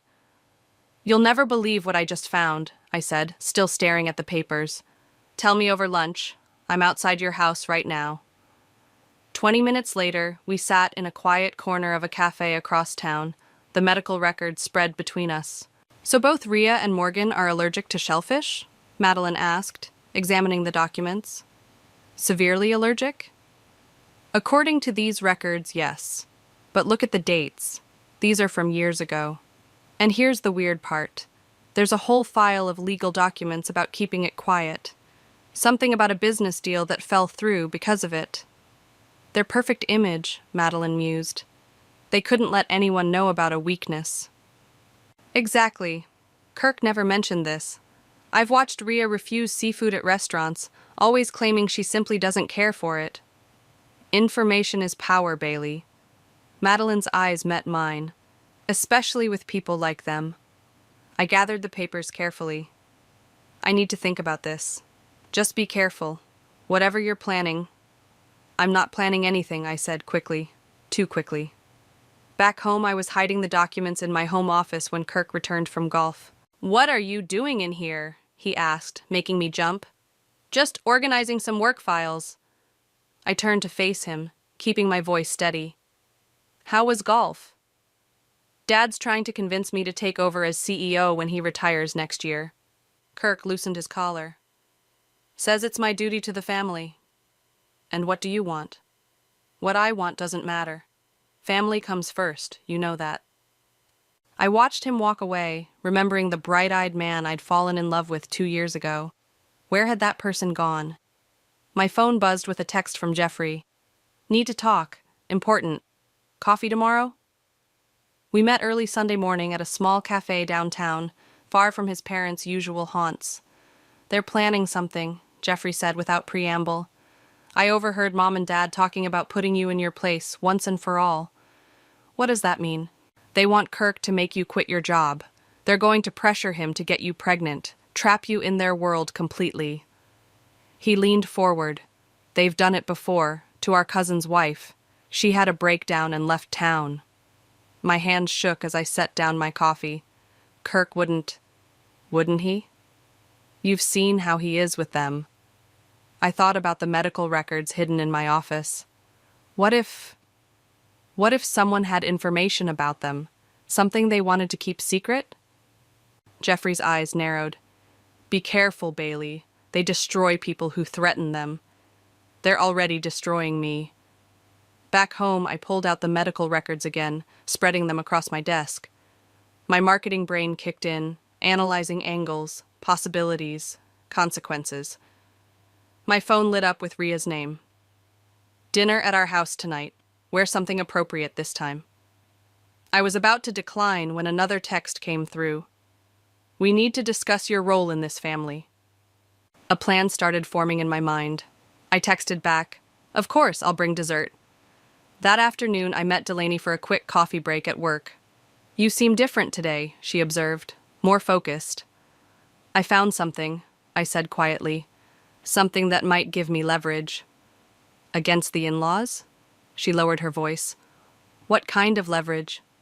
The kind that could change everything. I hesitated. But I need your help. You used to work in medical administration, right? Bailey. Her expression grew serious. Whatever you're thinking of doing, make sure you can live with the consequences. I thought about Kirk's submission to his parents, Jeffrey's warning, the years of manipulation ahead of me if I did nothing. The consequences of doing nothing would be worse, I said firmly. As I drove home that evening, my mind was racing with possibilities. The medical records felt like a loaded gun in my bag, dangerous but powerful. I just had to decide if I was willing to pull the trigger. The confrontation with Kirk happened on a rainy Tuesday evening. I'd just finished a call with Delaney about the medical records when he stormed into the kitchen, waving his phone. Mom's crying, he said, his voice shaking. She says you've been ignoring her calls about the charity gala planning. I set down my coffee mug carefully. I've been working, Kirk. I have a career, remember? This is important to them. The gala is our family's biggest social event of the year. Their family, I corrected, not ours. Kirk's face reddened. That's exactly the attitude they warned me about. Mom says you're trying to drive a wedge between us. Between us? I laughed bitterly. There already is a wedge. It's called your parents. Don't talk about them like that. He slammed his hand on the counter. They've given us everything. Given us? I stood up. They've taken everything from me. My independence, my self-respect, my husband. That's enough. Kirk's voice rose to a shout. Mom was right. You need to quit your job and focus on your real responsibilities. The room went silent. I stared at him, feeling something final snap inside me. What did you just say? We've discussed it, he continued, quieter now. Dad's offering you a position managing the family's charitable foundation. Part-time, of course. That way, you can focus on starting our family. My phone buzzed. Delaney texting about what she'd found in the medical records. I ignored it. You discussed my career with your parents? My voice was ice. You planned my entire future without even talking to me? They know what's best for us. No, I grabbed my keys. They know what's best for them. I drove through the rain to Delaney's apartment, my hands shaking on the steering wheel. She opened the door before I could knock. You look like hell, she said, pulling me inside. They want me to quit my job. I collapsed onto her couch. They're trying to trap me completely. Delaney sat beside me, opening her laptop. Then you need to see what I found. Those medical records? They're just the beginning. She pulled up financial documents, legal papers, old news articles. Their shellfish allergy isn't just a medical condition, it's tied to a massive insurance fraud case from 15 years ago. They claimed Morgan had a severe reaction at a business dinner, sued the restaurant for millions. But the records show they knew about the allergy years before that, I said, leaning closer. Exactly. And that restaurant? It went bankrupt. The owner lost everything. My phone kept buzzing. Kirk, Rhea, even Morgan now. I turned it off. There's more, Delaney continued. I found similar patterns. They've used their condition to manipulate situations, destroy competitors, control narratives. It's all about power. Just like what they're doing to me. Bailey. Delaney closed her laptop. What are you thinking? Before I could answer, there was a knock at the door. Jeffrey stood there, looking worried. Kirk called me, he said, stepping inside. Said you had a fight. They want me to quit my job. Jeffrey nodded grimly. I figured this was coming. Mom's been planning it for weeks. I found something, I said suddenly. About your parents. About their allergies. His eyes widened as I explained. When I finished, he was silent for a long moment. The restaurant they sued, he said finally. The owner was my first girlfriend's father. After they destroyed him, they made sure I never saw her again. Will you help me? I asked. Help you what? Take back control. Make them understand they can't keep doing this to people. Jeffrey ran a hand through his hair. What exactly are you planning? Delaney spoke up. Something that could backfire spectacularly if we're not careful. My phone buzzed again when I turned it back on. A text from Rhea. Family dinner this Sunday. Non-negotiable. We need to discuss your recent behavior. Perfect timing, I said, showing them the message. They're planning to ambush me at dinner, but what if I ambush them instead? Bailey, Jeffrey warned, if you're thinking what I think you're thinking... They use their allergy to destroy people's lives, I said. Maybe it's time they got a taste of their own medicine. Literally, Delaney muttered. I looked between them, my friend who'd helped uncover the truth, and my brother-in-law who'd lived under his parents' manipulation his whole life. Are you with me? Jeffrey hesitated, then nodded slowly. Just promise me you won't take it too far. I promise, I said, but even as the words left my mouth, I wasn't sure if I could keep them. Sunday arrived with a weight of inevitability. I spent the morning in the kitchen, preparing the elaborate meal Rhea had suggested. My hands moved methodically through the familiar motions while my mind raced with doubt and determination. Something smells amazing, Kirk said, entering the kitchen. He'd been walking on eggshells since our fight. Is that Mom's special roast? And more. I gestured to the spread of dishes. I'm making her favorite seafood pasta, too. Seafood? Mom doesn't eat. I thought it was time to expand our family's culinary horizons. I kept my voice light. Just a small portion, mixed in with the regular pasta, for those who want to try it. Kirk shrugged, already distracted by his phone. Just don't be offended when she doesn't touch it. Delaney called while I was packing the food. Are you sure about this? The shellfish is just for show, I assured her. A message. I have copies of all the documents ready. And Jeffrey? He's meeting us there. He'll back me up when I confront them. Bailey, Delaney hesitated. Just remember, you can't take it back once it's done. The drive to Rhea and Morgan's house felt like heading into battle. Kirk chatted about work, oblivious to my white-knuckled grip on the food containers. Jeffrey met us at the door, his face tense. Mom's in rare form today, he whispered as he helped me with the dishes. She's been practicing her concerned mother speech all afternoon. Perfect. I started arranging the food on their formal dining table. Let her perform. Rhea swept in, immaculate as always. Bailey, dear, I'm so glad you decided to be reasonable about tonight. Her eyes narrowed at the pasta dish. What's that?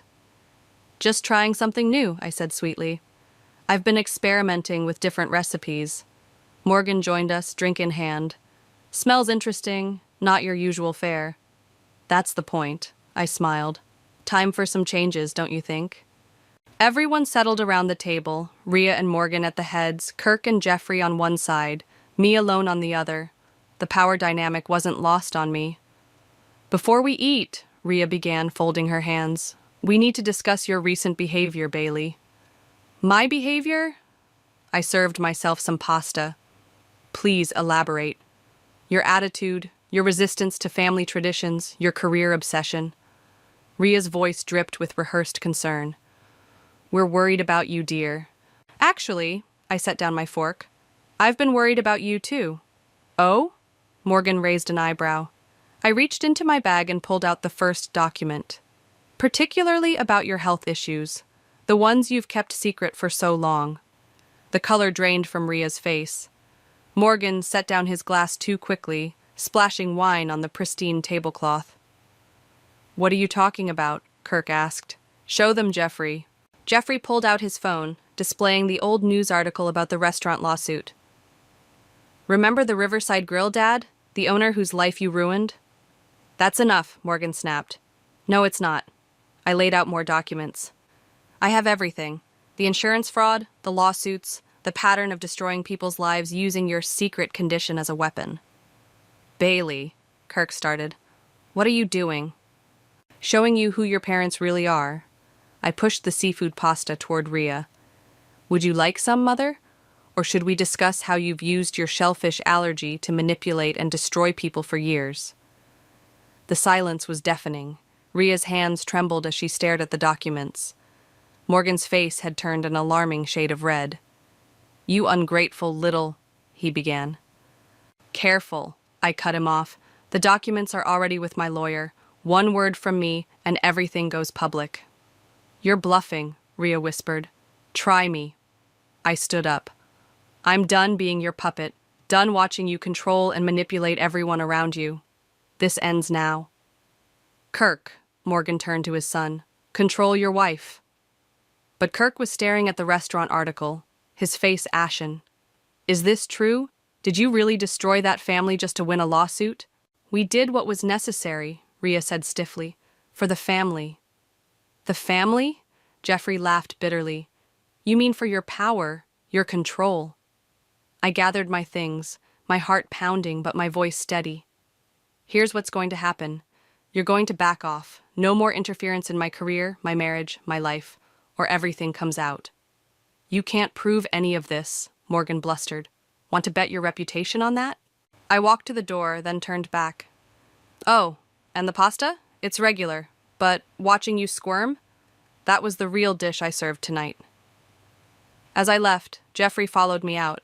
Behind us, I could hear Kirk's raised voice demanding answers from his parents. The night air felt clean and fresh. For the first time in months, I could breathe freely. But this was just the beginning. The next morning, my phone exploded with notifications. Missed calls from Kirk, who hadn't come home last night. Texts from Jeffrey warning me that his parents were on the warpath. And one voicemail from Morgan that made my blood run cold. "You have no idea what you've started," his voice growled. "We built this family's reputation over generations.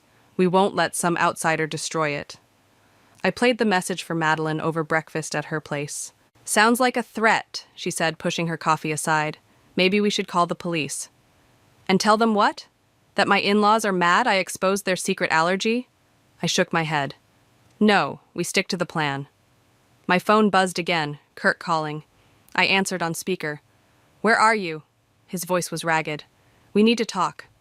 "I'm safe. That's all you need to know." "Bailey, please. What you did last night. Mom and Dad are furious. They're talking about legal action." "Let them try." I kept my voice steady. "I have copies of everything." "Why are you doing this to our family?" "Our family?" I laughed. "There is no our family, Kirk. There's just their family, and I'm done being their victim." The door chime interrupted us. Madeline checked the security camera and froze. "It's your in-laws," she whispered. "All of them." I ended the call with Kirk. Through the window, I could see Rhea, Morgan, and Kirk standing at Madeline's front door. Jeffrey was there too, hanging back with an apologetic look. "Back door," Madeline mouthed, pointing to her kitchen. But before I could move, Morgan's voice boomed through the door. "We know you're in there, Bailey. We just want to talk." "Like civilized people," Rhea added, her voice sickly sweet. I took a deep breath and opened the door. They filed in, an invasion force in expensive clothes. Civilized? I said. Like how you civilized that restaurant owner, or all the others you've destroyed? Those were business decisions, Morgan said smoothly. Speaking of business, we have a proposition for you. Rhea pulled out a checkbook. Name your price. We can make this all go away. You think you can buy me off? Everyone has a price, Morgan said. And we're willing to be very generous. Kirk stepped forward. Bailey, please. They're offering us a fresh start. We could move to the West Coast branch, away from all this. Us? I stared at him. You're still taking their side? I'm trying to save our marriage.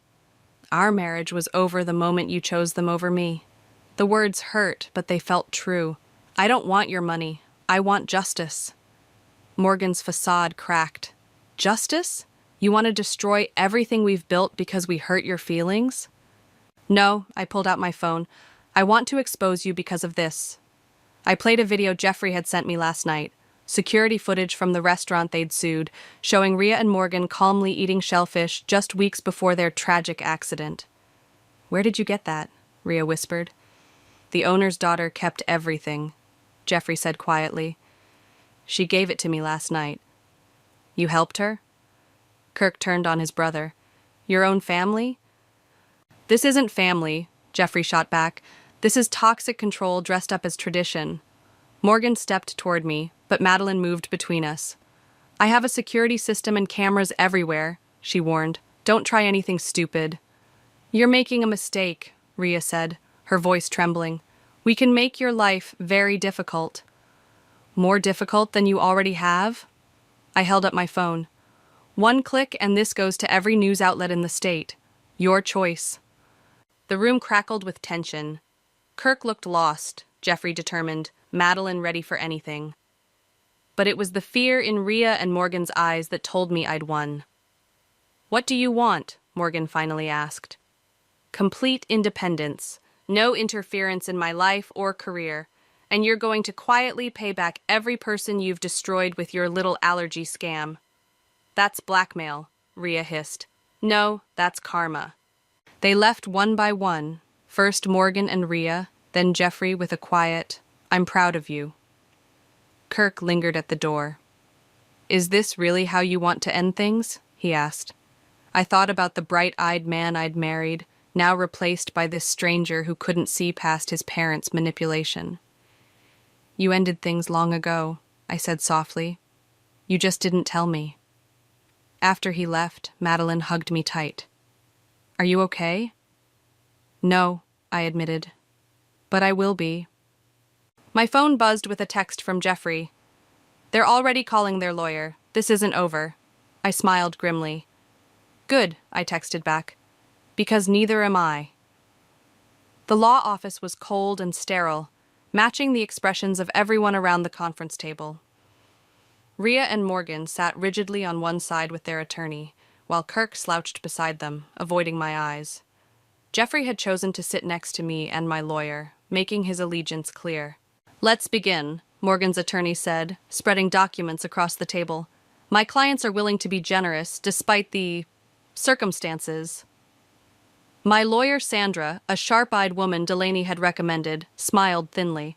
Before we discuss terms, I'd like to present some additional evidence. She opened her laptop, pulling up financial records. We've traced a pattern of insurance fraud spanning 2 decades. The shellfish allergy was just the tip of the iceberg. Morgan's face reddened. This is absurd. Is it? Sandra turned the screen. Here's proof of 6 different insurance claims, all following the same pattern. And here are the families whose businesses were destroyed in the process. That's confidential information, their lawyer sputtered. Was confidential, Jeffrey corrected, until I gave access to Bailey's team. Kirk's head snapped up. You did what? Someone had to stop them, Jeffrey said quietly. How many lives have they ruined, Kirk? How many people have they destroyed for their precious family reputation? Rhea's perfectly manicured nails dug into the table. Everything we did was for this family, for your future. No, I cut in. Everything you did was for control, and now you've lost it. Sandra laid out our terms. Full financial restitution to all the families they'd harmed, a public admission of the fraud, and complete separation from my life and career. "This is blackmail," Morgan growled. "This is justice," I replied. "Sign the papers or everything goes public. Your choice." "Kirk," Rhea turned to her son, "are you going to let her destroy everything we've built?" Kirk finally met my eyes, and I saw something break in his expression. "Did you really fake all those allergic reactions? Just to win lawsuits?" "We did what was necessary," Morgan said stiffly. "Was it necessary to destroy that restaurant owner?" Kirk's voice rose.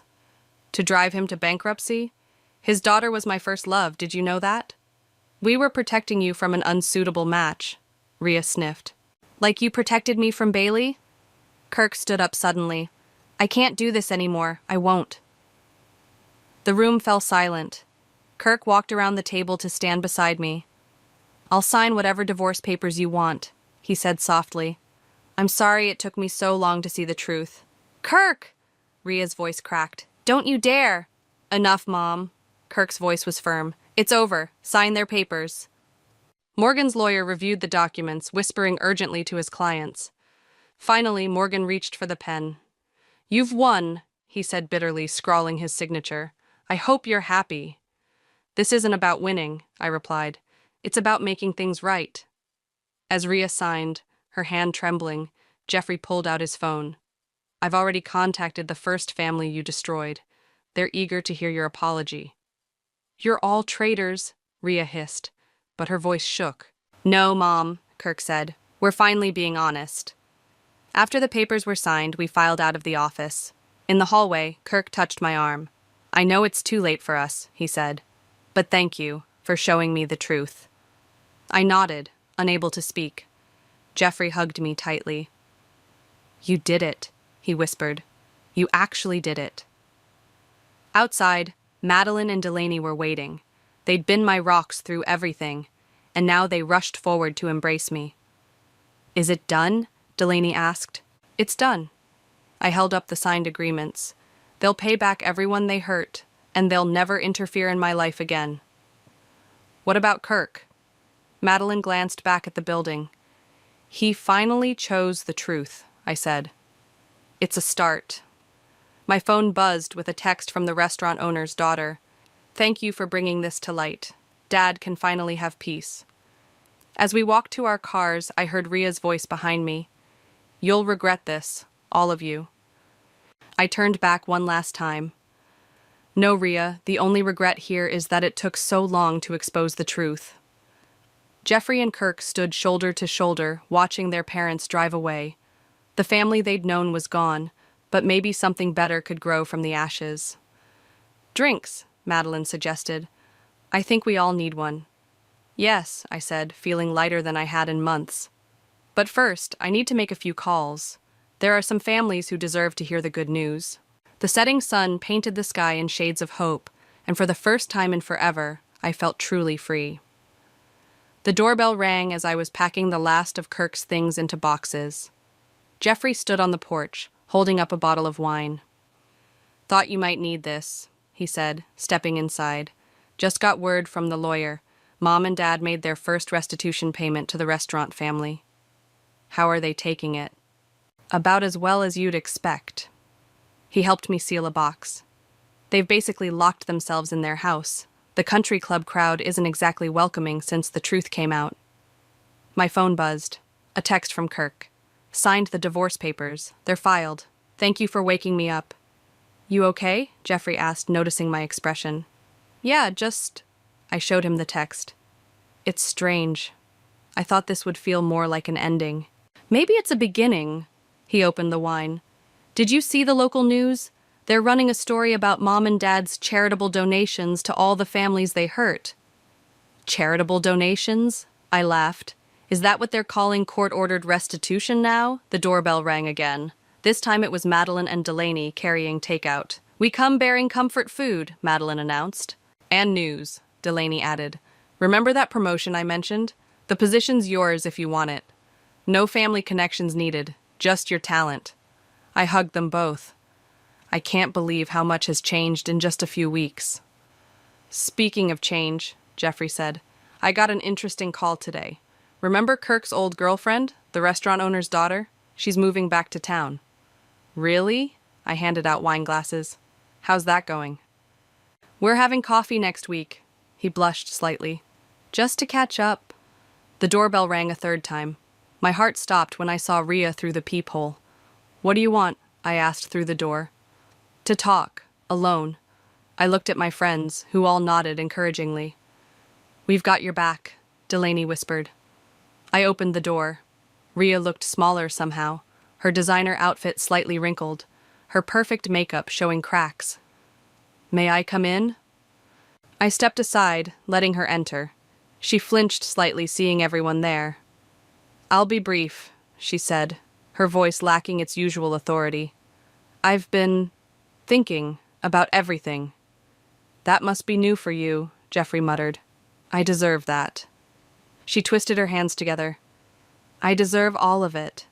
The shame, the social isolation, the looks at church. Her voice cracked. Morgan's business partners are deserting him. Our reputation is ruined, and it's all our own fault. Yes, I said simply, it is. I don't expect forgiveness, but I needed to tell you. She took a deep breath. You were right, about everything. We became monsters, convinced we were protecting our family while we were actually destroying it. The room was silent. Even Jeffrey looked stunned. Kirk is happier now, she continued. I see it when he visits. He's dating again, speaking his mind. And Jeffrey... She looked at her younger son. You're finally free to be yourself. Mom, Jeffrey started. No, let me finish. Bailey, you did what I never had the courage to do. You broke the cycle. And while I hate you for exposing us... She smiled sadly. I'm also grateful. She turned to leave, then paused. The restaurant owner. We're meeting with him tomorrow. A real apology this time. No lawyers, no scripts, just the truth. After she left, we all sat in stunned silence. Well, Madeline finally said, that was unexpected. Do you believe her? Delaney asked. I thought about it. I believe she's starting to understand. That's something. Jeffrey raised his glass. To breaking cycles. To truth, Madeline added. To freedom, I said, clinking my glass with theirs. Later that night, after everyone had left, I stood in my kitchen. My kitchen, not Kirk's, not his family's, and felt the quiet settling around me. My phone lit up with a text from the restaurant owner's daughter. Dad's sleeping peacefully for the first time in years. Thank you. I smiled, thinking about all the lives that had been touched by this battle, the families finding justice, Kirk finding his voice, Jeffrey finding love, Rhea finding humility, and me. I was finding myself again. The doorbell rang one last time. It was Kirk, picking up his boxes. Need help? I asked. No, I've got it. He paused. I heard Mom came by. She did. People can surprise you. Yeah, he smiled slightly. They really can. As I watched him load the last box into his car, I felt no regret, no sadness, just peace. Sometimes the happiest endings aren't about winning or losing, but about finding the courage to stand up for what's right. And sometimes that's enough.